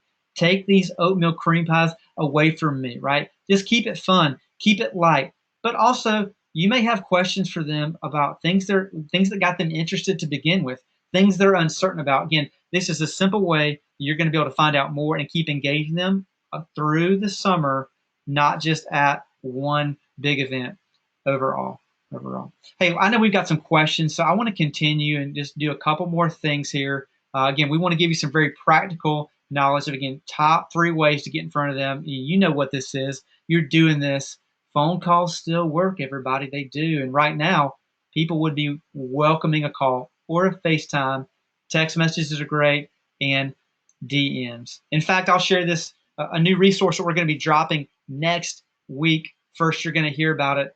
Our team this week played a fun activity. We wrote out several scenarios of what it would be like to engage a new PNM who just followed my chapter account, a PNM who just registered for IFC Recruitment. What's the DM or the text that we'd send to that individual to get a conversation started? To not recruit them to join us or to continue, but just to build the relationship. That resource is going to be dropping next week. So you want to stay tuned to our social channels for that. You heard it here first. That resource is going to drop. I'm excited to get that to what our team thinks and maybe even invite you to participate in that as well. But I know if we were to ask for the emojis right now, you put your hand up and say, gosh, I've got what I think works, but I want to continue to hear what others think work and what actually is working across many campuses. All right, finally, let's share this, because here's a really practical resource that if you're a recruitment chair tuning in, if you're the IFC recruitment director, hey, if you're a staff member or a student affairs pro, here are 5 things that you can begin to talk about in a weekly agenda. And again, these could be on FaceTime, these could be on Zoom or Google Meet, whatever platform, whatever frequency, the place that you need to meet. Again, we want to come back and you focus on these, and then we're going to jump straight into questions. Here's those questions that you can read on the screen. How are we going to add as many names to our list as possible? Okay, we're going to talk about what some of those could be coming up. I'm sure you have questions about that. How will we build a relationship with men on the list? What are the questions we should be asking them to build that relationship further before they get interested to join us? How are we going to evaluate the talent and select it? Matt Farrell referenced that.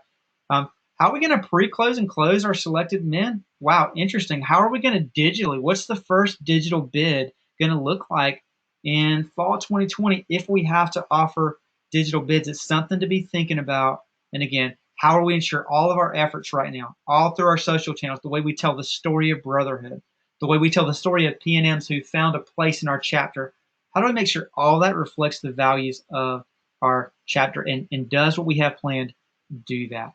So again, that's a lot in a short amount of time. But again, if you want to get practical, these are questions you can begin to ask yourself often. And now I think let's take some questions, and Matt Farrell and I are going to take your questions. If you have new questions, we'd love for you to submit those. I think our host, Matt Matson, is going to help us do some of those. Matt Farrell, this looks like a great question for you that you might want to jump on and tackle a little bit. Yeah, I'm happy to. So the question is, what are some recommended platforms for IFC recruitment registration?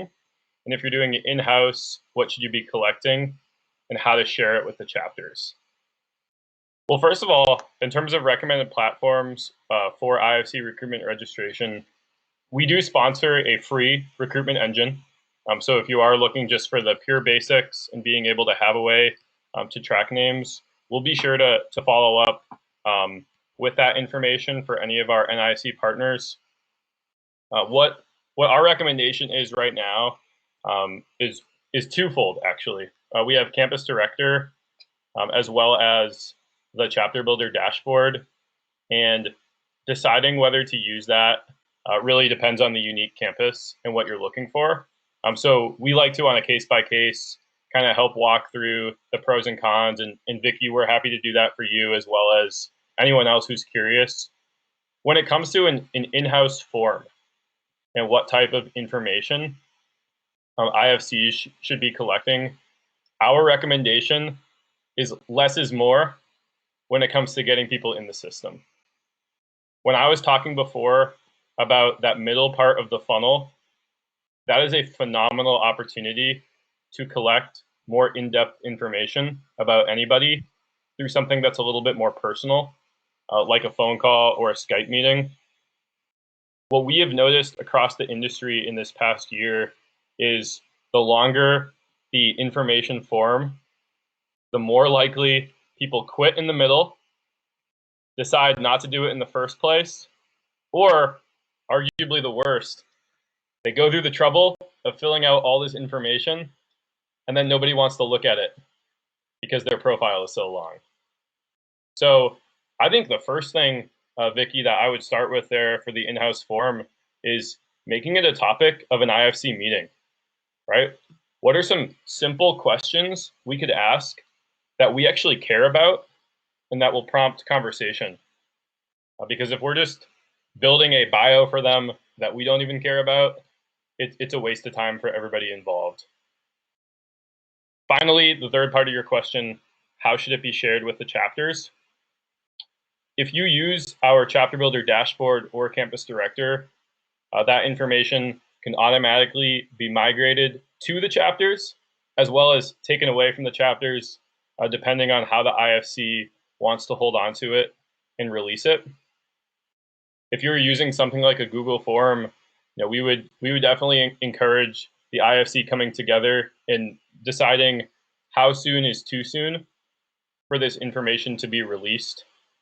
In my opinion, if there's an opportunity for the IFC to engage, whether a phone call or a text, before the chapters, that just makes it a lot easier for the potential new member to be aware of the scope and to not have to entertain a bunch of requests from random chapters. Thanks, Vicky. Great question. Cool.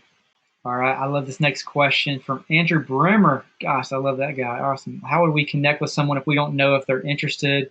Like, how would we start that conversation? I think a great way that I would comment on that, if you see someone that you're not even sure if they're interested or not, but you know to search the hashtag, maybe they're the class of 2024, right? Maybe you begin to ask around campus, some of your friends and other student orgs, again, digitally, who do you know that's coming to school next year? And so if I found that person from a phone number standpoint or even a DM standpoint, I'd say, hey, oh my gosh, I was actually just talking to Tristan. I know you're tuning in today. Shout out to you at Acacia at Auburn University. You were coming to me since there's some uncertainty of what can you do to mobilize your guys, and how do we begin to get guys interested? How do we start that conversation? If I saw a guy that said Auburn 2024, Auburn 24 class, I'd say, hey, I'm a student leader at Auburn.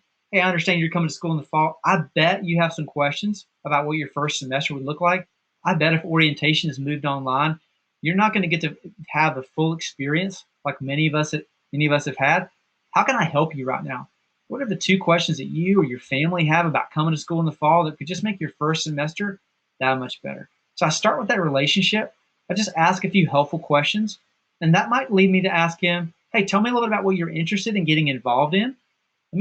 Tell him what might you be interested to learn more about from a student involvement, student activities, student engagement standpoint. What are you looking for to do in your first semester? What type of friends are you looking to build?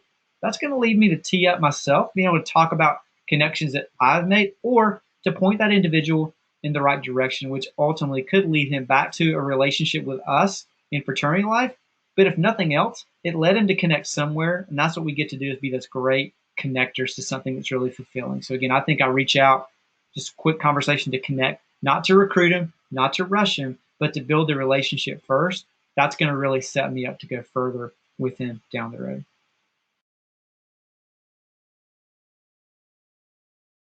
Marissa, what a great question. How do we motivate chapters to recruit in new ways? Okay, so one way that I would tackle this question, or one way that I would talk to your chapters, Marissa, is I would just begin to ask the recruitment chair.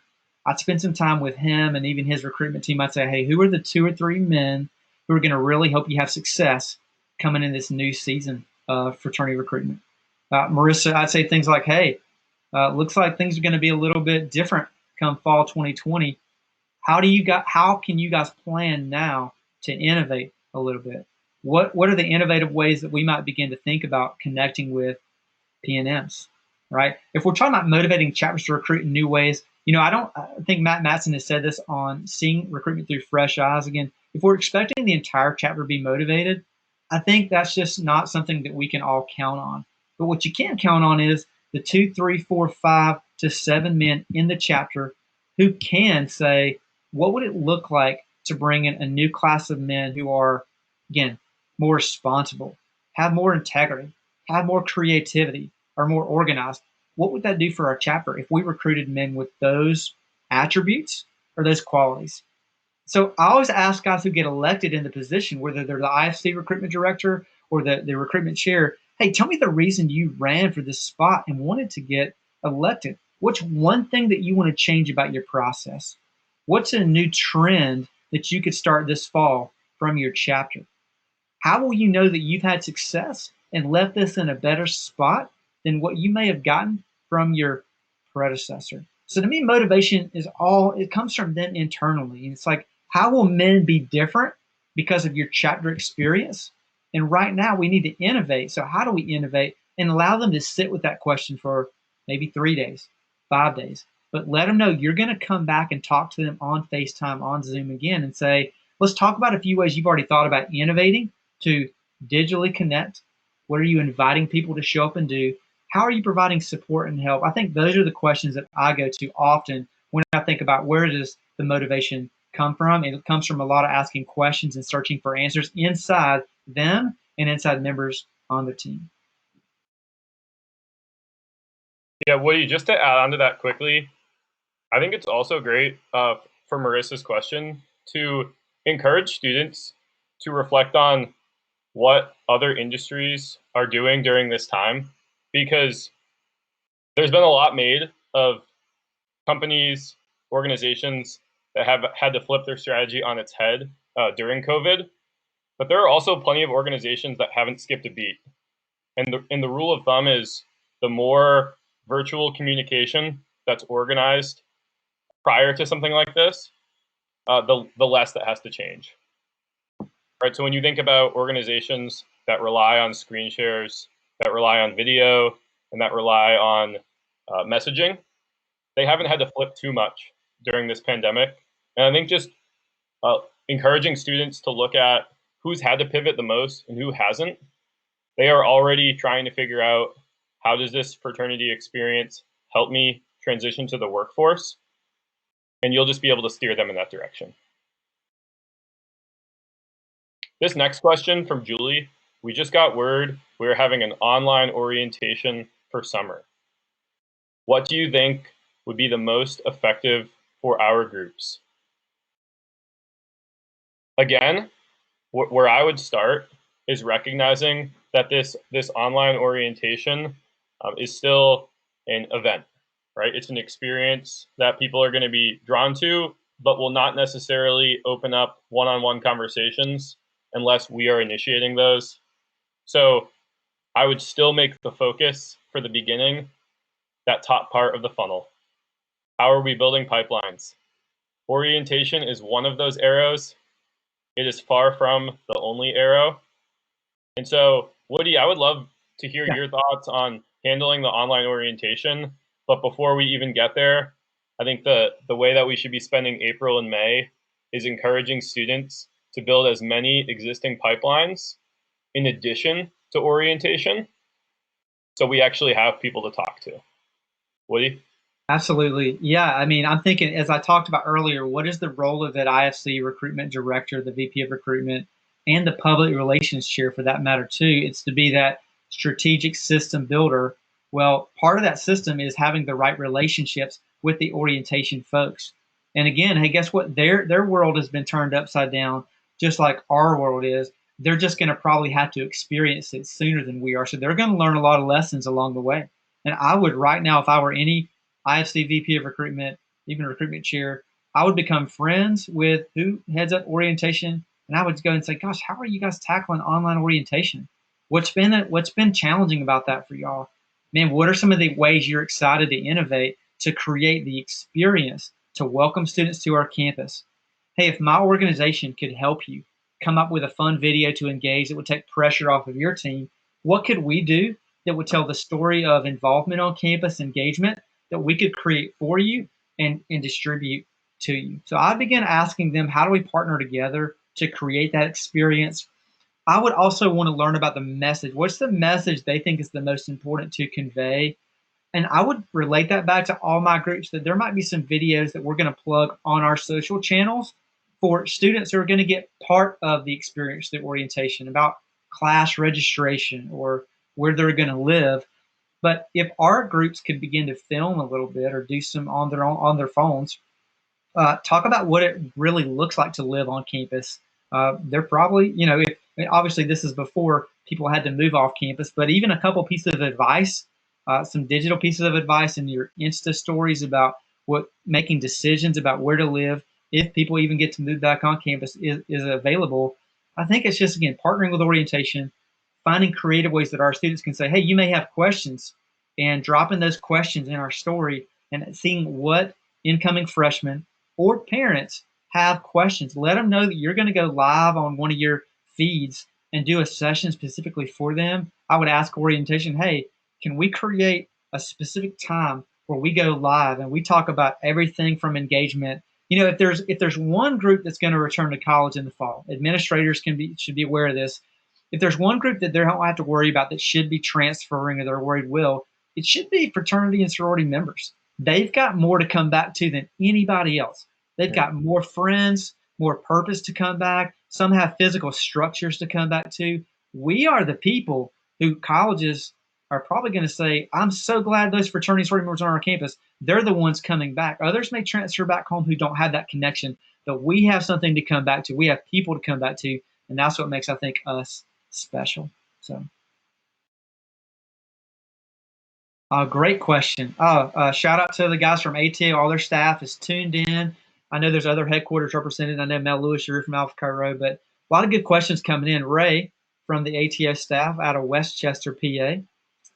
With the financial repercussions of the pandemic looming, what coaching would you give to chapters that are worried about money being a barrier for P&Ms accepting a bid?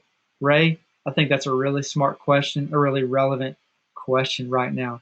Now, what is interesting about that, Ray, is what I'll tell you is, even when we went through the recession times back in 2008, so you're talking about 12 years ago, and we talked about even beyond that, fraternity and sorority actually saw some membership growth. So even in times where the finances didn't seem to be all there, you still saw people have a need. They still had a need for connection and purpose. The best thing I would say to any chapter, any IFC, is to be as transparent as possible as people begin to engage in the process, from they are the stranger to they become a person on our prospect list, we've connected to them and they keep moving up. I'd say things like, hey, listen, I want to let you know that our chapter is evaluating right now how we're going to restructure our dues to engage from a brotherhood standpoint. We're not sure what that looks like, but as we get clarity on what that needs to look like, I want to share that with you. I'd say to them, hey, let's talk a little bit about what support looks like for you back home. Are you the one who's funding your college? Is your family going to help you at all? I'm sure they want you to have the best experience, like deepening those relationships. So if I said to you, here's what we're going to look at from an investment standpoint to connect digitally or in person, would that work for your budget? Just be transparent about all that and have a digital way to share that, so they've got time to take it back, take a screenshot, and talk about what they're paying, not just what they're paying to, but what they're paying through, right? When you have dues and you're investing in it, I'm not just paying to my fraternity or sorority for a lifetime. I'm paying through for the relationships, how we support people from a philanthropic way, a civic way. And when you look at it that way, again, you think about Gen Z, again, they're very mindful of their finances. It's not that they're not willing to spend it. Again, you have to think about what makes it worth it. Why is this worth it for them? And you talk about those skills and the career experience they could get leading. And I think people can make a case for why it would be worth it when we do that. So just be as transparent as possible and making sure those aren't a concern. And if they are a concern, validate that is completely real and just talk to them about their situation and try to be as helpful as you can.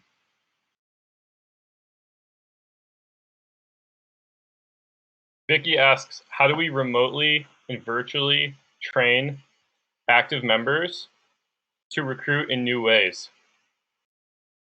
Well, first of all, invite them to Fired Up Friday. We got one more next week on April 10th. We would be happy. Vicky, we know you have a lot of work ahead in this area. We'd be happy to shoulder some of that for you in terms of virtually recruiting. We're also really excited about launching our digital classrooms as we at Fired Up and Technify pivot to be able to help We want to be able to be sharing our resources and what we have available in as many different ways as possible. And Matt's going to be dropping some resources, some blogs, some articles in chat. I would definitely encourage you to make those talking points at your meetings and help them out. And then finally, I would go back to the funnel and help them focus on how our existing technology can support each of those areas. So we talked about building pipelines. Chapter Builder includes forms in all of the accounts.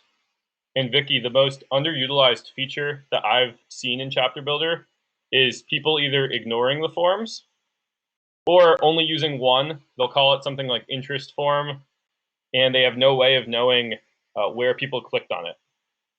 So for example, an interest form could be in an Instagram bio. It could be on the website. Somebody could be using it at a table. But if we make different types of forms, what we're doing is we're making different types of pipelines. And then we can use Chapter Builder in our analytics to help our active members see where the names are coming from, what's working. That's been the biggest source of encouragement that I've noticed when it comes to training active members on virtual recruitment.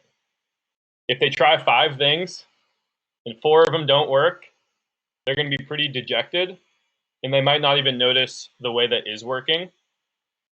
If we can coach them using the technology and using the forums to realizing where they are finding success, we can put more of their eggs in that basket, so to speak.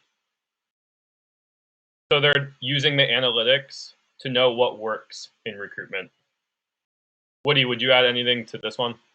Well, I would just say again, you continue to simplify. Sometimes the best thing we can do is just to help people take a few action steps. And when I've talked to any students recently who feel a little uncertain or overwhelmed, it would be really easy for people right now just to go sit on the end of the bench and put a towel on their head and be like, I'll just wait and see how this is going to shake out. And I can tell you right now, that is absolutely not what people should be doing right now.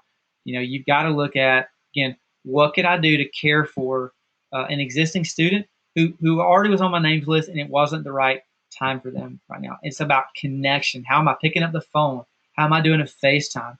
How am I inviting them to join my group? Again, the term social distancing, I totally understand the concept, but really it's physical distancing that we need to be doing. And socially, our organization is built to be social. How do we socially connect and invite people to show up to things that we're doing? Whether we're going to eat cereal together, play video games together, have lunch together, and learn and talk. I mean, there are all these ways to do that. And just to remind people that this is where everybody is right now. People are waiting. They're waiting back home for somebody to make that first point of contact, even if they're a complete first-time stranger. So I think regular frequency with the recruitment chairs you're trying to train, regularly asking them about who did they connect with to impact this week, and just take a next step with. And that next step doesn't mean you got them closer to maybe wanting to join your chapter. It just means you built the relationship a little bit further, and that's what helped them. So regular frequency and getting people to invite them to small activities they can do digitally. There are some incredible things that you could think about from a P&M standpoint. If you went to the firedup.com/free, you'll see we've got a digital section there, and one of those is 44 ways to foster brotherhood and sisterhood virtually. My guess is a lot of those could apply to the way you include P&Ms, the way you let them know they matter, and the way you don't let people become isolated right now in society, let alone fraternity. So that's what I would say to that. All right, Luis out of Stanford University, shout out to you here in Birmingham, Alabama. How do you encourage IFC recruitment chairs to think outside the box when they are convinced following tradition is the best way to recruit? Well, a wake-up call for all those groups who think tradition is the way to recruit. Tradition. We'll have a new tradition come fall 2020, and again, it's too early to tell for any of us what things will look like. Will the coronavirus be eaten up by the rising temperatures? Will we find a vaccination? I think this is too uncertain to tell that. But what I would tell chapters is, what I would talk to them about, Luis, is again, if we're not able to physically meet, and share brotherhood at events?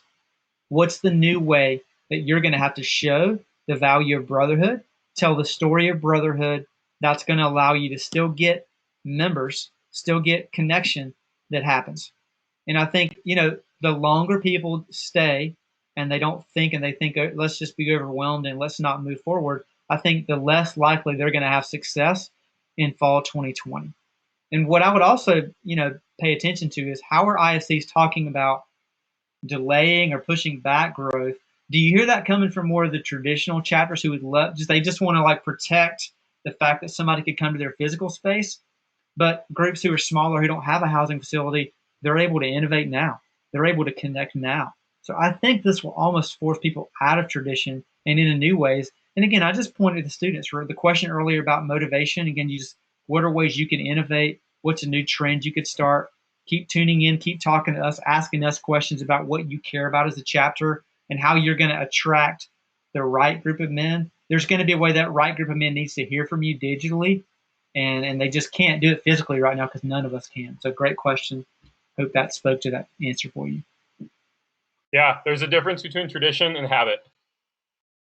And most of what people think is tradition is actually just a bad habit that's developed over time. Luis, I know you're asking that question from Stanford University down south, where tradition can be a big barrier. And I would just help your students sort out the difference between tradition and habit. Absolutely. Well, I think what Matt and I want to say is, again, thank you for tuning into this Fired Up Friday IFC Fraternity Chapter segment. We want to put our contact up for you. I'm going to scroll through to a couple places where you could connect with us. So just give me a second here. I'm going to scroll through.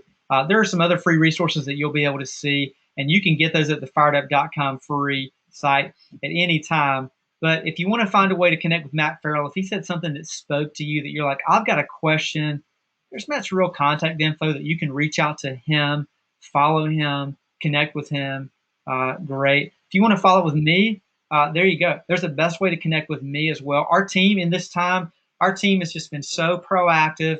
We're not sitting around overwhelmed. We know that the people feel that way. We want to do what we can, right? And we want to do what we can control. What we can control is how we reach out, how we're generous, how we're giving, how we support you. It's okay to feel that way, but we need to talk to each other and support each other in this time overall. And the last thing I'll say is, again, I'll tee up, if you're just tuning in, we've got a great Panhellenic session for growing a Panhellenic community, or a chapter by two of our teammates, Aaron Chatton and Haley Cahill-Tubert. So you definitely want to tune in next for that. If you've got IFC questions, chapter questions, feel free to reach out to Matt Matson or Matt Farrell or Matt Matson and I. And we just want to help you. Thanks for tuning in, everybody, and hope you stay fired up on this Friday. Thanks so much for tuning in.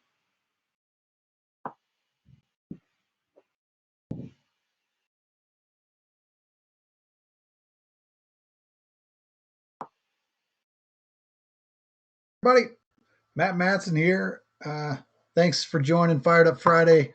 Again, that IFC session was fantastic. Woody, Matt Farrell, great job. Just so grateful to have them on our team and serving this industry, caring for fraternity men and sorority women and all the members of our organizations all across North America.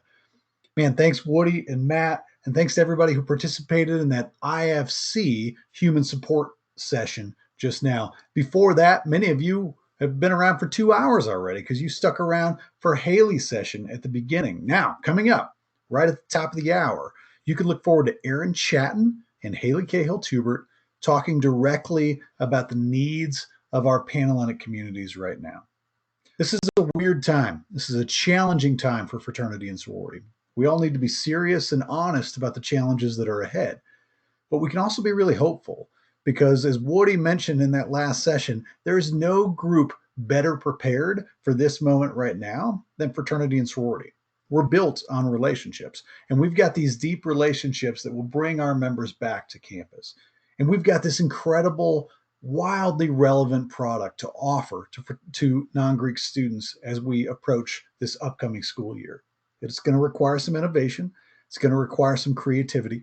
It's going to require us to probably shed old habits and traditions that we're used to leaning on. But we're going to have to.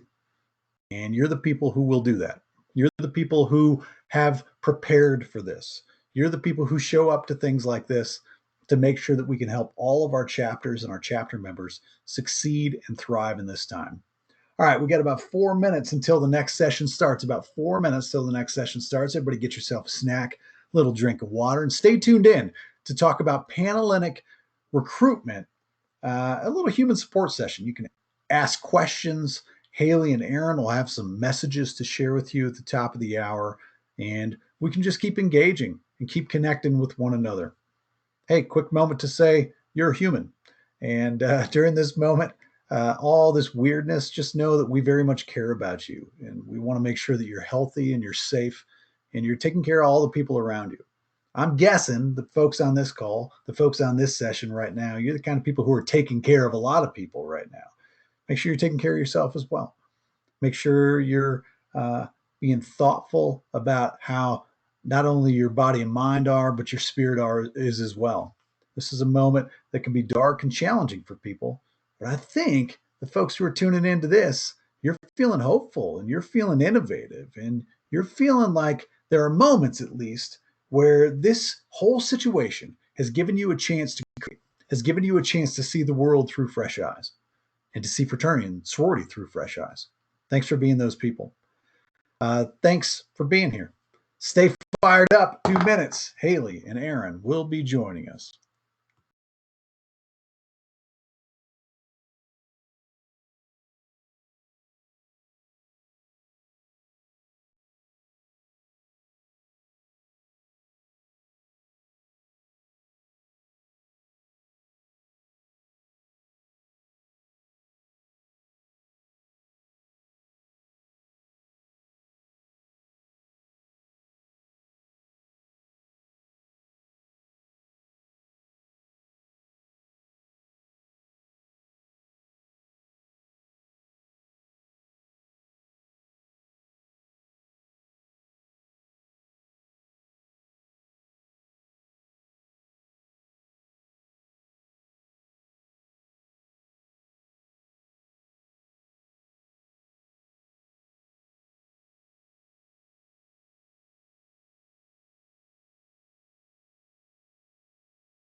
Hello, everybody. Here we are for Fired Up Friday, our human support for our Panhellenic sisters. I am so excited to get to spend the next hour answering questions and having some great conversations about what it means to support our Panhellenic in what we call a really, really weird time right now. Let me tell you one thing. This next hour is for you. If you are involved in Panhellenic in some way, shape, or form, this hour is for you. Ask us questions, throw out some ideas in the chat, but know that we are here to support you for this next hour. We keep thinking about this time and we keep calling it weird or strange or difficult. And I agree with all those things. But I also know that sorority women and Panhellenic and fraternity and sorority as a whole is what's going to rise to the top. I know that our sorority women are innovators. I know that we're resilient. And I know that we may not be doing okay right now, and this is the time that we need to support each other more than anything. I'm excited to be here with you. If I have not had the opportunity to meet you yet, hello, my name is Erin Chatton. I am the research director, account manager, and a women's educator here at Fired Up and Technify, and I am excited to introduce also my esteemed colleague and really good friend, Haley Cahill-Tubert. Hi, friends. Happy Friday. It's so great to be here. As Erin said, I'm Haley. I'm an organizational growth consultant for Fired Up, and I have the really great honor to work with women's organizations, and excited to spend the time with you today. I think as we start thinking about how we support Panhellenic at this time, it's important to also ask ourselves, how are we doing? No, I'm serious, not just like, how are you? I'm fine, everything's fine, but how are you actually doing right now? So Haley, I'd love to ask that to you. How are you doing? How are you holding up? Are you doing okay right now? Well, thanks, friend. You kicked us off and said, we're all talking about how this is a weird time. And honestly, that's the first thing that comes to mind when anyone says, how are you? I just think, gosh, this is a weird time that we are navigating. I mean, every facet of life has had some sort of impact. I mean, I think about just my day-to-day life. I walk my dog now, and people that I normally socialize with are on the other side of the road with face masks, or I go to the grocery store and I'm greeted by someone who is like aggressively sanitizing the carts and handing me gloves, right? And then I turn on the news in the morning, and even Al Roker is like delivering the weather from his kitchen. So nothing is normal, right? No part of life feels normal. And that can be a little bit chaotic and stressful, even overwhelming to try to navigate. Are you kind of feeling that way too? Honestly, yeah. I keep talking to people and being like, I'm fine, I'm here, but man, these days are meshing together. And guys, it's the first time I put on like makeup and did my hair in probably 2 weeks. And throw me some emojis if you agree that this may be a weird time and like you haven't left your yoga pants in a couple of days. And that's okay too. Oh, lots of emotions on that. And I think it's okay. And I think this is the time that we're here to support each other. And if there's one thing that I keep thinking about, like, I'm an optimist, guys. If you know me, this isn't a surprise to you at all, but I'm at what I would call like a little bit of an extreme optimist, and I look at everything I experience for opportunity. And when I think about what we're experiencing right now in fraternity and sorority, I can't help but see the silver lining that we're about to experience. I think that fraternity and sorority is going to blossom and change for the better on the back end of this.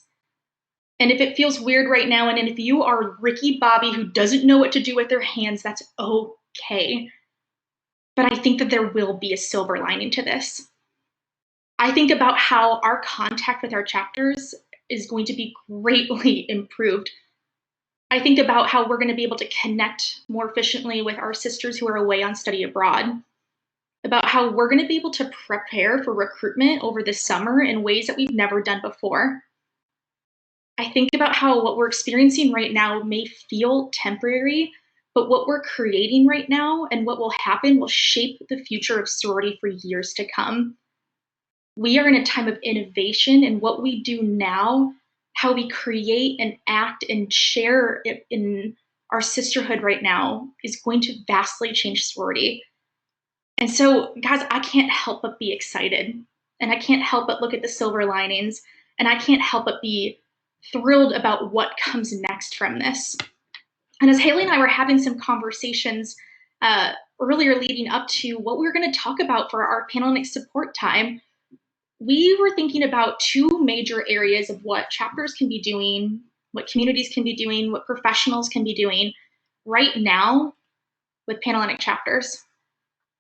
The first thing that we can be doing is retaining members virtually by using intense care and connection, and how we can also prioritize and literally work smarter at this thing we call sorority.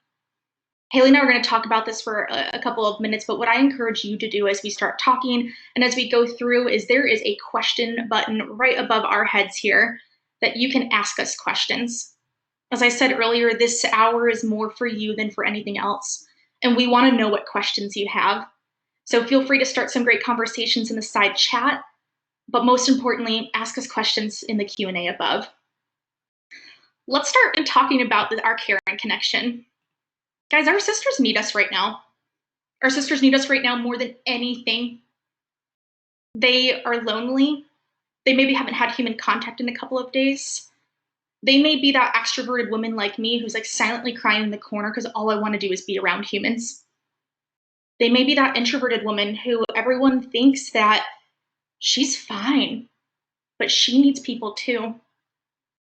It might be that new member who has barely had enough time to connect to the chapter, who is feeling alone, or a senior who's had their entire college experience and sorority experience abruptly ended.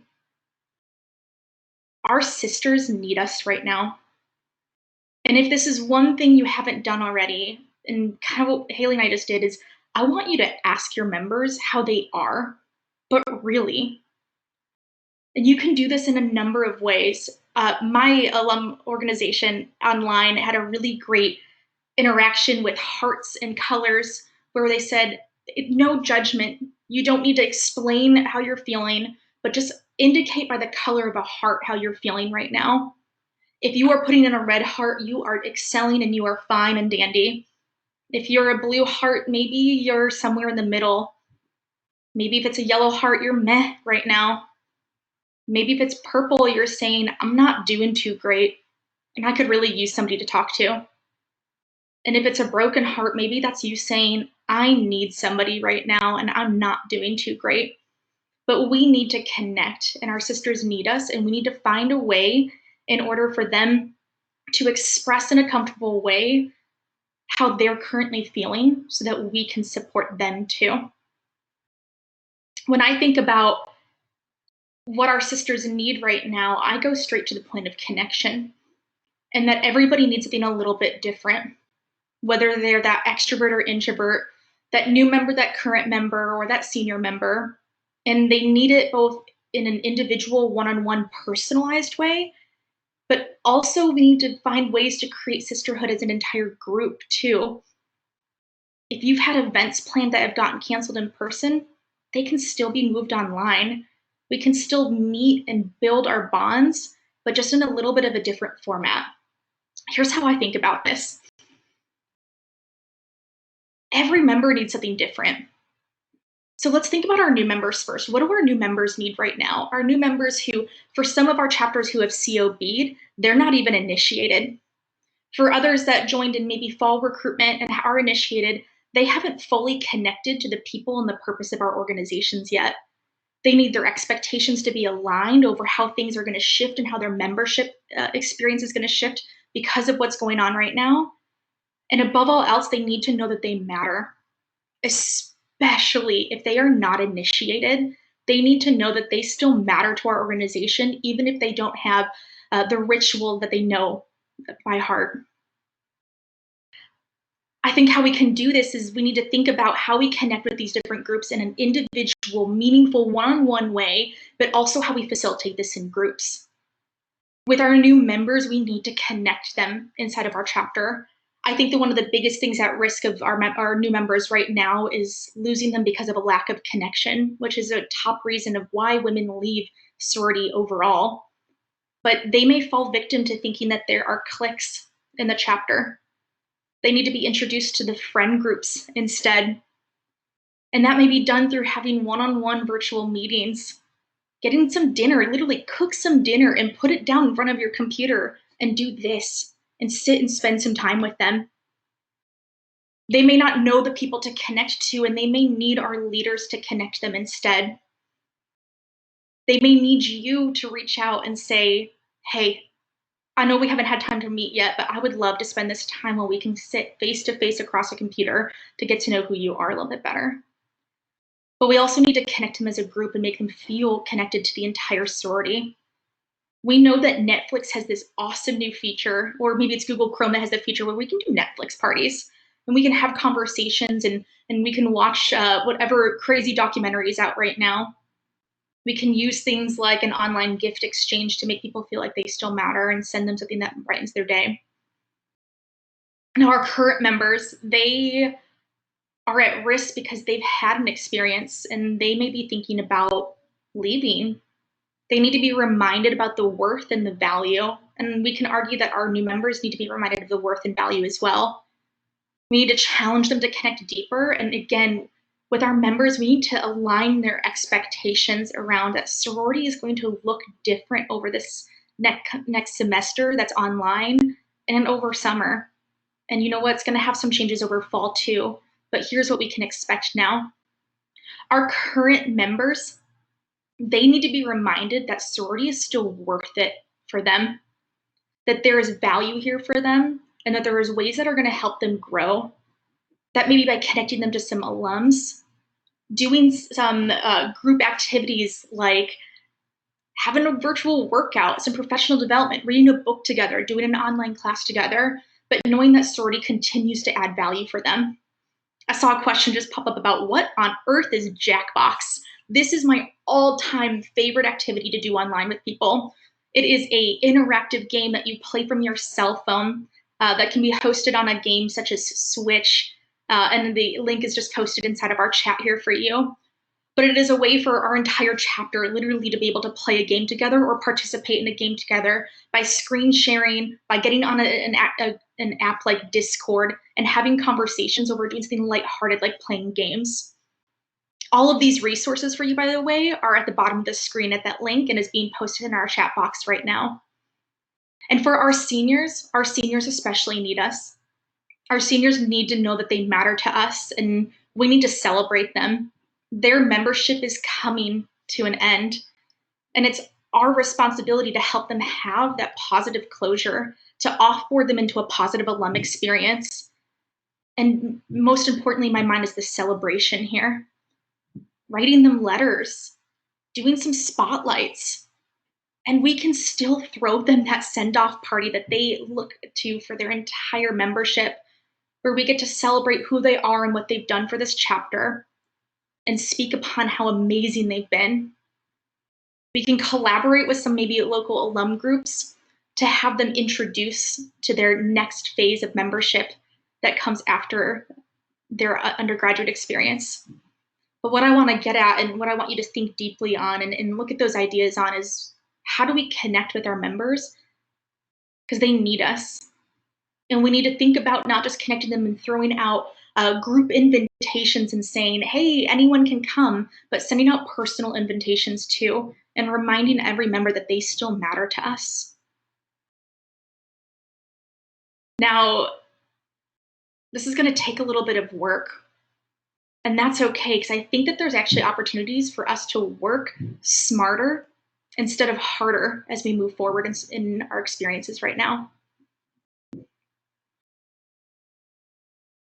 Yeah, we absolutely have the opportunity now to rethink how we are working. And whether you are a recruitment chair or you oversee someone who plans and executes recruitment, I think one of the things that we're hearing right now from students, particularly on fall recruiting campuses, is this sense of panic about what will we do? How will we prepare for recruitment, particularly if the spring semester was dedicated to getting ahead, to doing some fall recruitment prep, whether that was having workshops or talking about the basics with our newest members. A lot of times, March and April are months where we lay a lot of that groundwork. So we come back in August and are ready to knock out some other tasks. And so some of the things that we are hearing is, well, what do we do now? And so this is a particular area that we think, hold on, let's take a deep breath.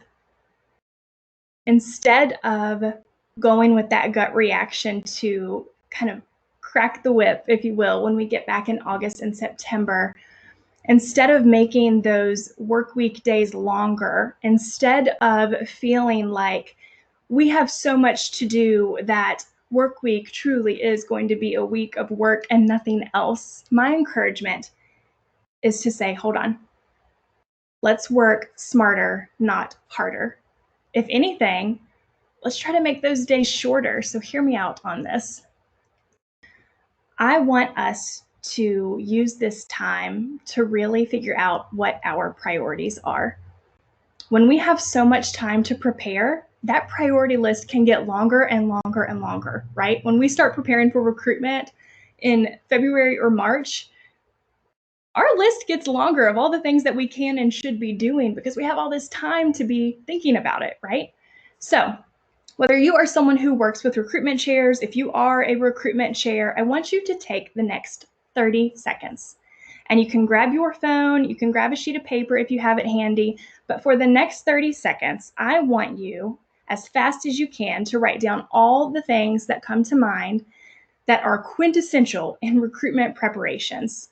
So go ahead and get started, jot those down. It could be preparing for zongs and chants. It could be conversation workshops. It could be ordering decor, whatever it is. Jot down all of your thoughts.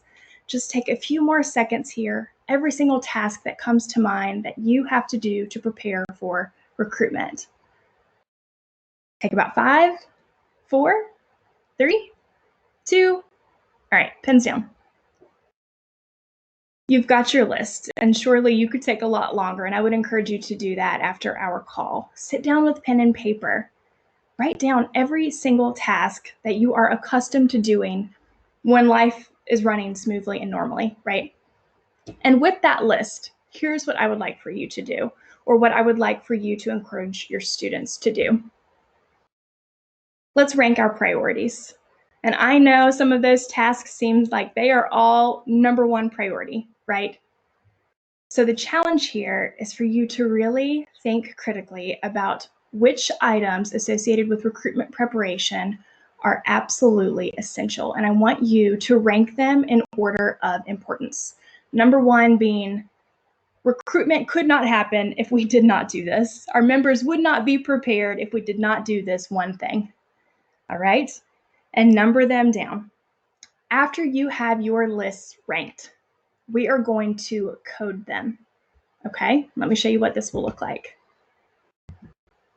Beside each line item that you believe can be done online or on someone's own time, I want you to write an O beside that. So maybe you think, gosh, we've never had a conversation workshop online, but we probably could. Let's put an O beside that. Or if you think we spend so much time during work week, painting banners or ordering decor, that probably could be done on our own time, right? So every single task that you can think of that can be done online, I want you to put an O beside it. So just take a couple of seconds here. Okay, the next thing I would like for you to code, sisterhood items. Now this is very important. As our members and our students are feeling the stress of all this lost time, of not being able to schedule those workshops like we had planned in March or maybe April, I think the response could be, we do not have time for sisterhood activities during work week. So every day that we have planned the ice cream party, the yoga outing, whatever it is, we've got to cut it out. We don't have time for that. My encouragement and my challenge to that is that we have just spent months apart. Our priority should be relationships. It should be connecting everybody again and providing spaces for fun and excitement. So don't remove the fun parts of work week. Don't eliminate the items that people can look forward to and be excited about coming together with. We should not have work weeks where the only fun part is like dressing up for a themed day, right? Keep the fun in work week. So any item that you identify on your list as a sisterhood activity, I want you to write an S beside that. And this will be the letter that you can probably write this beside O items and P items, which we will get to in a minute, because it's also going to be really important for us, as Aaron discussed, to continue to prioritize sisterhood in a virtual setting over the next several months, so that when we come back to campus in August or September, we have all the members that we left with, right? So we need to prioritize having sisterhood when we come back and in this time that we're apart as well. So throw an S beside everything that's a sisterhood item associated with recruitment preparations. And finally, I want you to code every item that you think to yourself, there is no way this can be done on someone's own time, and there is no way that this can be done virtually. And I really encourage you to really think creatively if something cannot be done online, and go ahead and put a P beside that. As you have your list, as you are thinking about how we work smarter and not harder, keep this handy. Encourage your students to keep this handy. Because as we are navigating these next few months in an online setting, those items that can be done online, let's use those to schedule our time.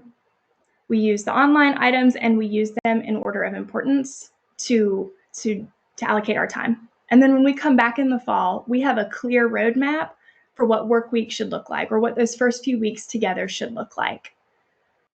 And I really think this coronavirus time, not just in sorority land, but in life, is really giving a clear vision for all of us about what really matters and what our priorities in life really are.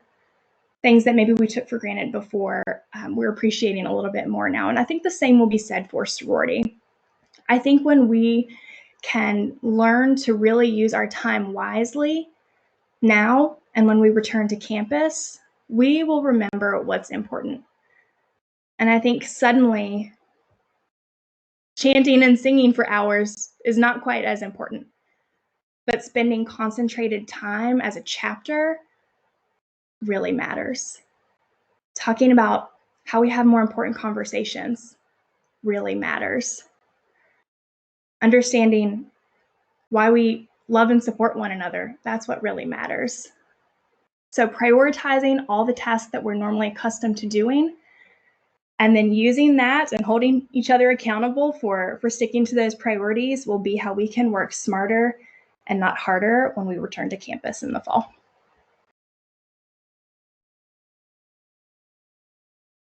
I'll leave this image here that you can take with you or send to your chapter members or students.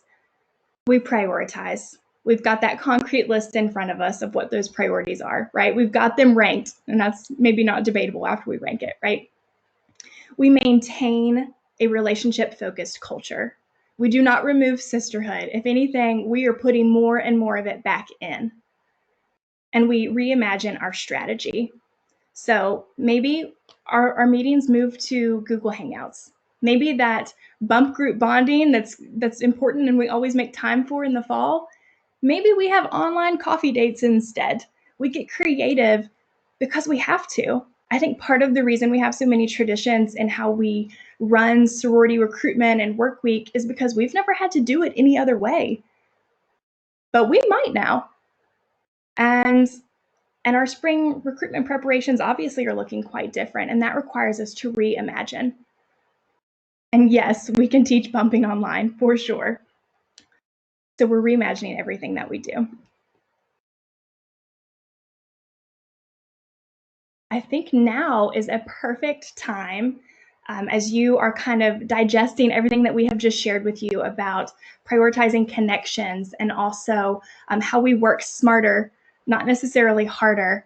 If you have questions for us, or if you are navigating some other particular situations, or your students are addressing different situations that feel unprecedented and like we've never tackled that before, this is the perfect opportunity to throw your questions in our question box, and we are happy to speak to whatever it is that you're navigating. We can brainstorm, we can toss out new suggestions. This is the perfect time for you to do that. And while you're thinking on those questions, I will go ahead and share this slide. If you haven't seen it yet today, you can connect with us in a variety of ways. We are sharing so many resources and so much support right now, and the best way for you to access that and the quickest way for you to get that at your fingertips is simply to follow us online. You can follow us on Instagram, Facebook. We have tons of great free resources on our website as well. So if you're not following us yet, go ahead and check out those handles and give us a follow.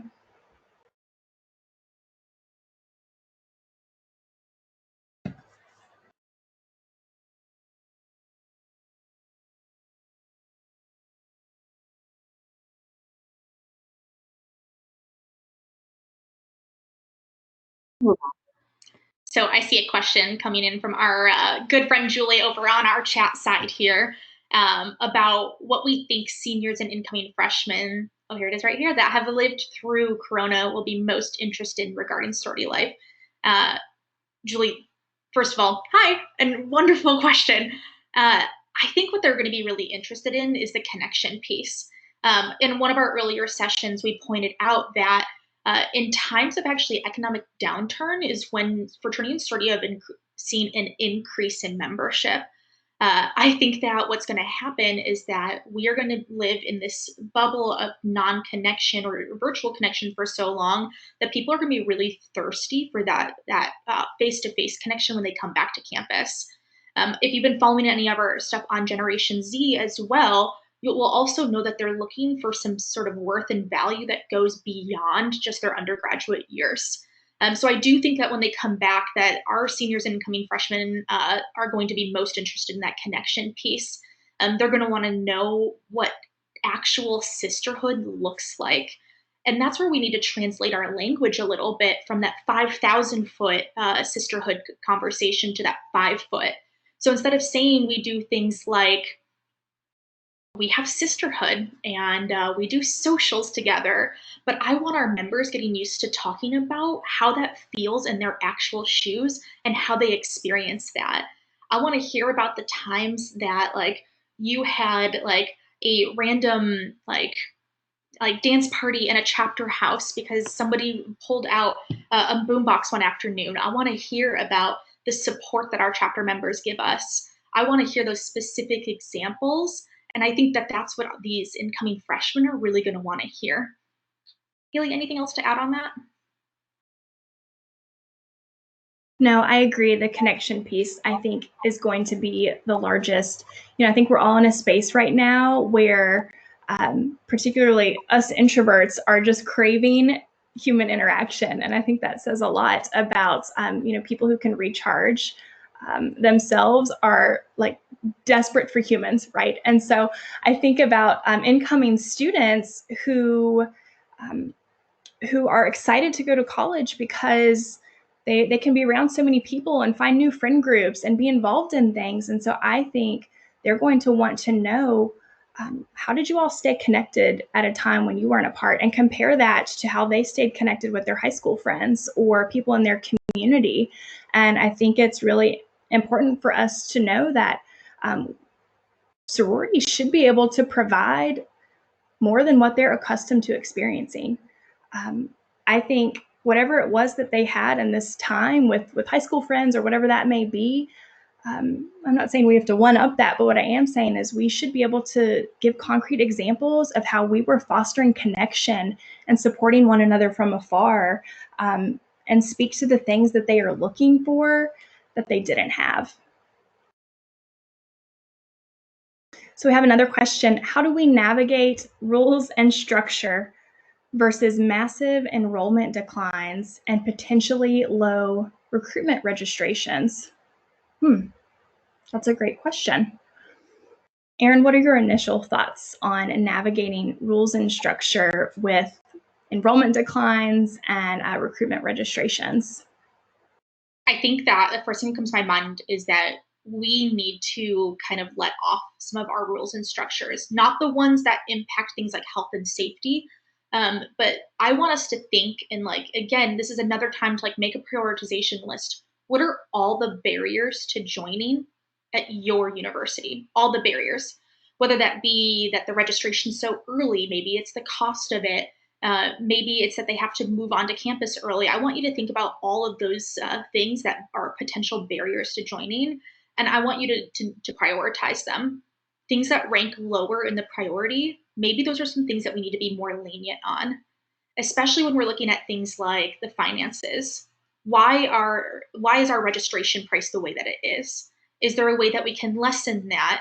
Does that mean that maybe we take out a t-shirt that they get for free so that it's more affordable for them? But I think what we're going to need to do is start playing like a negotiator with our own systems of what is the real priority here versus what is crucial to our operation, our health, and our safety. So that's what initially comes to my mind. I also think that as Panhellenic women, we need to be open to having partially or informally structured recruitments. I think that this next year is where we're going to experience a lot of informal and COB style recruiting. This may be that if we're a fall recruiting university, we'll see a really spring heavy recruitment instead. And so making sure that we set ourselves up with the right tools so that we're attracting those members. We know that this generation of student is not as attracted to formal recruitment as the past are. So how do we maybe less like informalize our recruitment, make it more conversational? How do we make it so that they can have real meaningful conversations and create connections with the chapters and the chapter women on the campus? And so that may mean that we're doing something more like a heavy COB. And if your chapter and your university is not already utilizing Chapter Builder for your Panhellenic organizations, whether that's on the council dashboard side or the individual chapter, it's a tool that's going to greatly like turn your informalized recruitment on its head and make it so much more efficient for you to do.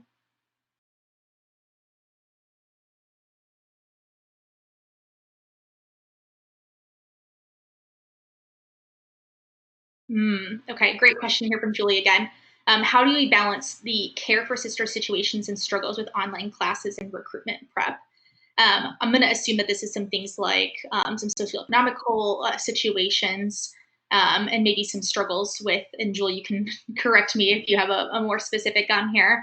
I think that we need to be resource givers for one.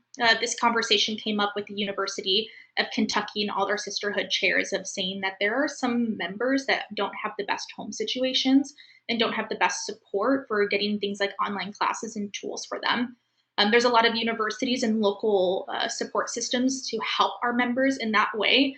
Such things as if you can't afford internet at home, looking at the internet providers in our area and knowing that they're providing free to very low cost internet currently to help support those in different socioeconomical groupings. So that's one way we can help care for situations at home. I think the other thing that we need to do is doing that individual outreach. My number one recommendation for all sororities is that every single member receives some level of a one-on-one call, a one-on-one text, a one-on-one FaceTime, where we don't just check in on how they're doing mentally and emotionally, but we check in on those things like those situations. Do they have the right amount of tools in order to navigate online classes? And if we are going to ask them to do recruitment prep, do they have the tools to do it? Do we have sisters who have things like extra laptops around that needs to maybe lend a physical item so that somebody can be successful? But thinking about opening up the opportunities where not everyone's going to be comfortable coming to us and saying, I'm struggling right now, but asking them instead, what can I do to support you? Another thing that I've been seeing a lot of chapters do is kind of an inventory of what they have available to them. So creating something like a quick Google Doc or a Google form to fill out. Do you have accessible high-speed internet at home? Do you have a computer at home that you can use, that you have at least some designated time to. Do you have the tools available? Do you have a printer? And basically doing an inventory of who has the tools that they need and who do we maybe need to lend a little bit of extra support to make sure that there's not one person who can't participate because they don't have the items or the situation or they're in a place of struggling and can't. Haley, any other thoughts that you want to add on to this? Yeah, I so want to just mirror everything that you said about the one-on-one outreach. I think in this time where we don't have as much face time with people and our interactions could become fewer, it's easy to assume that everyone is getting by okay. And it's easy to assume people would speak up if they needed something, but that's not always the case, right? And so I think the first step to helping balance care is to ensure that we have had a touch point with every single member, and that it's not just the question of what can I do for you? It's the question of, hey, what can I do for you? There's a difference. We talk a lot about the difference in, hey, how are you? And how are you really? How are you doing? And I think it's the same thing with this check-in. Don't assume members are okay because you haven't heard from them. How can we prepare recruitment counselors to be extra helpful over the summer and this fall, given the whole coronavirus situation? Yeah, recruitment counselors play such an important role, even when coronavirus is not, dominating headlines. So talking about preparing them and making them extra helpful, I think a quintessential part of our training for recruitment counselors really does need to be focused on cultures of care, and not just in how recruitment counselors care for the potential new members in their groups, but also empowering them to be able to speak to how the full community and how organizations provided cultures of care in a time that was stressful and difficult to navigate. I think your recruitment counselors can deliver part of that story as well, and help them get connected with those chapters and ask the right questions about what they're looking for in an organization and how those organizations cared for one another during this time. And so I think we have to train them on what it looks like to really care for their P&Ms. And I think that is more than just meeting them, giving them their schedule for the week, asking them if they have questions about what to wear, whatever else, and really spending allocated time with them. I think that's going to be particularly important for students coming back to campus who maybe have not had a great deal of interaction with a large number of people for a long time, right? These are potentially students who've been out of school for a while and ready to be in groups with people and excited about that. And so I think our recruitment counselors have to spend really concentrated time in building community with their P&Ms and talking to them about how sororities can give that as well. I think our recruitment counselors also have the opportunity to be like our frontline recruiters as well. I imagine our recruitment counselors being the women who host things like this, where they can be online and offer support and answer questions about how it's sort of going to benefit them. What do we know about what recruitment looks like so far, and how can we help essentially align the expectations of our potential members before they even arrive? I think that they can also be the women who go online and go on things like Instagram and look for the incoming members. We have the opportunity for them to be the ones who outreach and say, hey, I know that your orientation may have been moved online. I know that may not give you a full idea of what it means to be a student on this campus. So is there anything else I can answer for you? Can I give you some like the resources that I utilize the most? And start creating those positive connections. It doesn't need to be in a recruitment way, but to be in a resource way, and saying, we are the students on campus that want to be here to help you and to support you. And that will snowball into them noticing that we're the leaders and that we're the ones on campus that are there to help improve their experience. So I think there's a lot for recruitment counselors to do, and that these, like, my number one thing is start hosting some of these experiences. It's our time to get really creative here.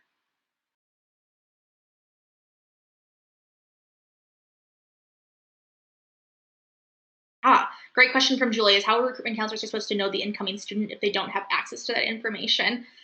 This is where I'm going to be really honest. Our internet creeping and stalking skills come in handy of knowing whether people have posted, I'm dedicating to this university going on. There's a lot of students who'll say, like, I'm the incoming class of 2024 to Stanford University, and I'm excited to be there, and using some of our sleuthing skills to find out where those students are. I think this is also a time for us to start partnering with our university. There are other campuses or other departments on our campus who have that information. And we're not approaching like our orientation and new student program office from the point of, hey, do you have that list so that we can recruit them? But we're coming to them from the standpoint of our leaders want to be supporters. Who can we connect with? Is there, are you doing any online orientations that we can like take some off your shoulders and help you out with? But I think that we can start using this time to collaborate. And I think that the piece of innovation and collaboration across the campus is going to be more important now than ever as we look into moving forward to the fall.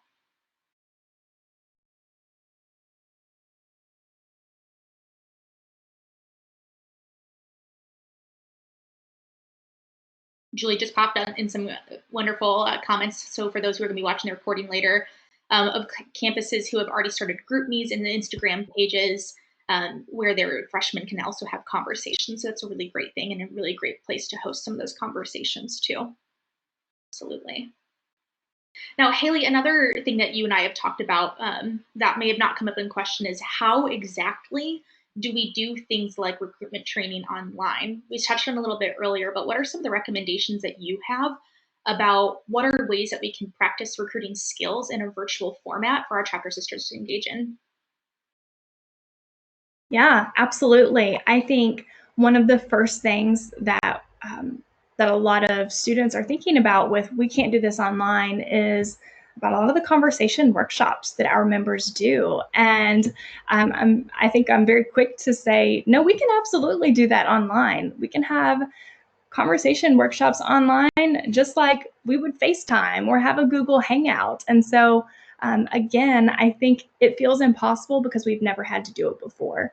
And the first time might feel a little bit tricky, but it's the new normal, right? So many of the things that we're navigating right now are a new normal. And so when I think about conversation workshops, in my mind, it's as simple as divvying people up like you would if they were in person, having your groups of people who you know are going to interact and give them a Google Hangout link, right? Get a time and a date that they are scheduled to meet.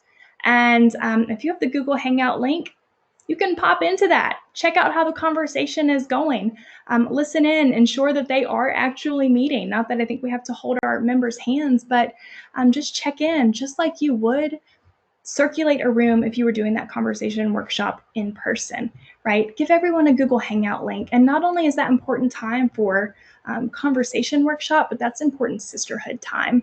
And when you can marry those two things, you can marry the recruitment preparation with the sisterhood. I mean, I can't think of a better use of time as we're stressed about how to prioritize both of these things. And so maybe we give them topics that we want them to talk about. Maybe we say, this is your partner for the week. We want you to schedule 3 calls with this partner. The first call, it just needs to be 10 minutes. It's a check-in. You're covering surface level things, just like we would in maybe a round 1 recruitment conversation. But then circle back with them the next day. Dedicate 20, 25 minutes with this same partner. And the goal is to deepen that conversation. Take everything you learned about them from the day before and make it a deeper conversation. And then you're going to have a third conversation with this same human a few days later. And let's make it a 45, a 60-minute lunch together, a coffee date together.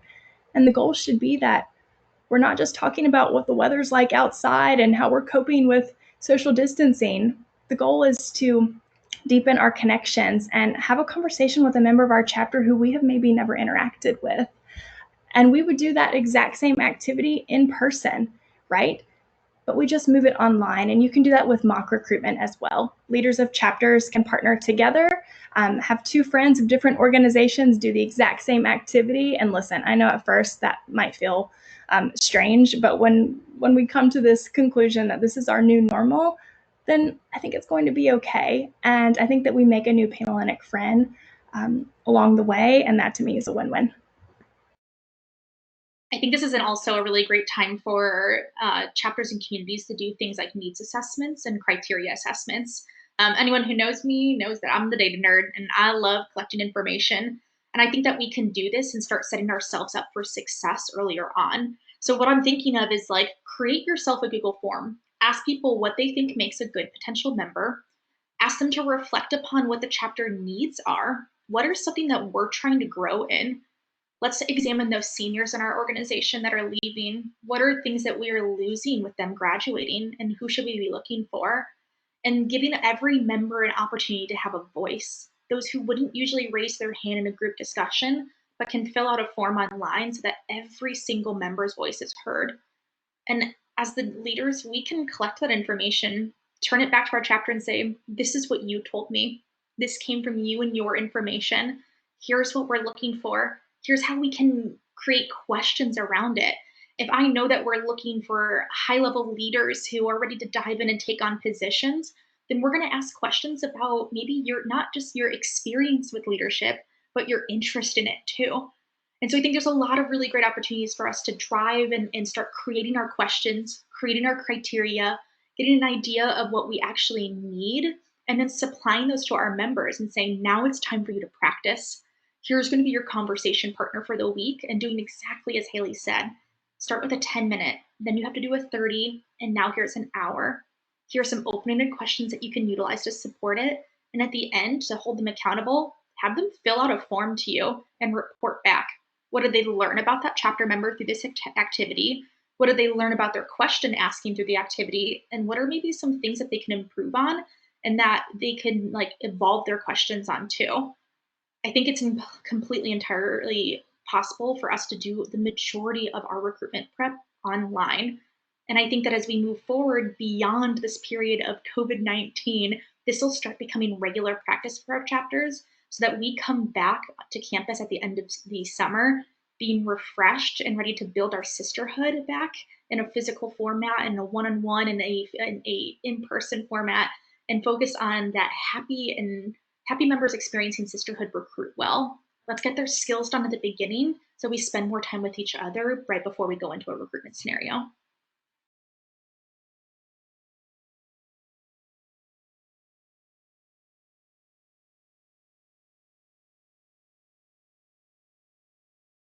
Aaron, to that, I think I'll share too. I love that you just said members experiencing sisterhood recruit better. I think you said it much more poetically, but essentially I believe that was the point. And I really would encourage recruitment chairs or anyone who works with recruitment chairs to really, really consider if our preparations when we come back in August or September are energizing our members and making them excited about sorority recruitment, new members, or if our plans are depleting them. Because our members deserve a better recruiting experience, and certainly our potential new members deserve a better recruitment experience than for everyone to be exhausted and burnt out, right? So we talk about prioritizing sisterhood being a need, but I mean, it's very much a need when we talk about how they're going to show up for recruitment. If we have worked so hard that week that we return to campus that no one's even excited about sorority anymore, or no one has even spent time together because we've been so panicked and shoved in months worth of preparations into 1 week. And so I love that you shared that. And I think that's an important note for all of us to take with us as we are considering how we are spending our time over these next few months preparing. And our contact information is available if you do think of a question that you didn't have an opportunity to ask today, or if you have new questions arise and new situations that you're navigating. We are happy to help and brainstorm and create new resources for you and your communities. And you can reach us by phone, by email, social media, whatever works for you. We are here for you. We want to support you and help make sorority as wonderful and amazing as it can be.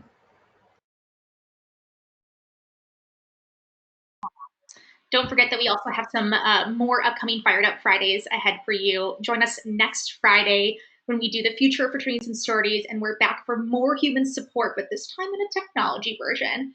So I'll be seeing you all next week for our tech version of human support. Thank you so much for joining us for today. And again, please let us know if you have any other questions.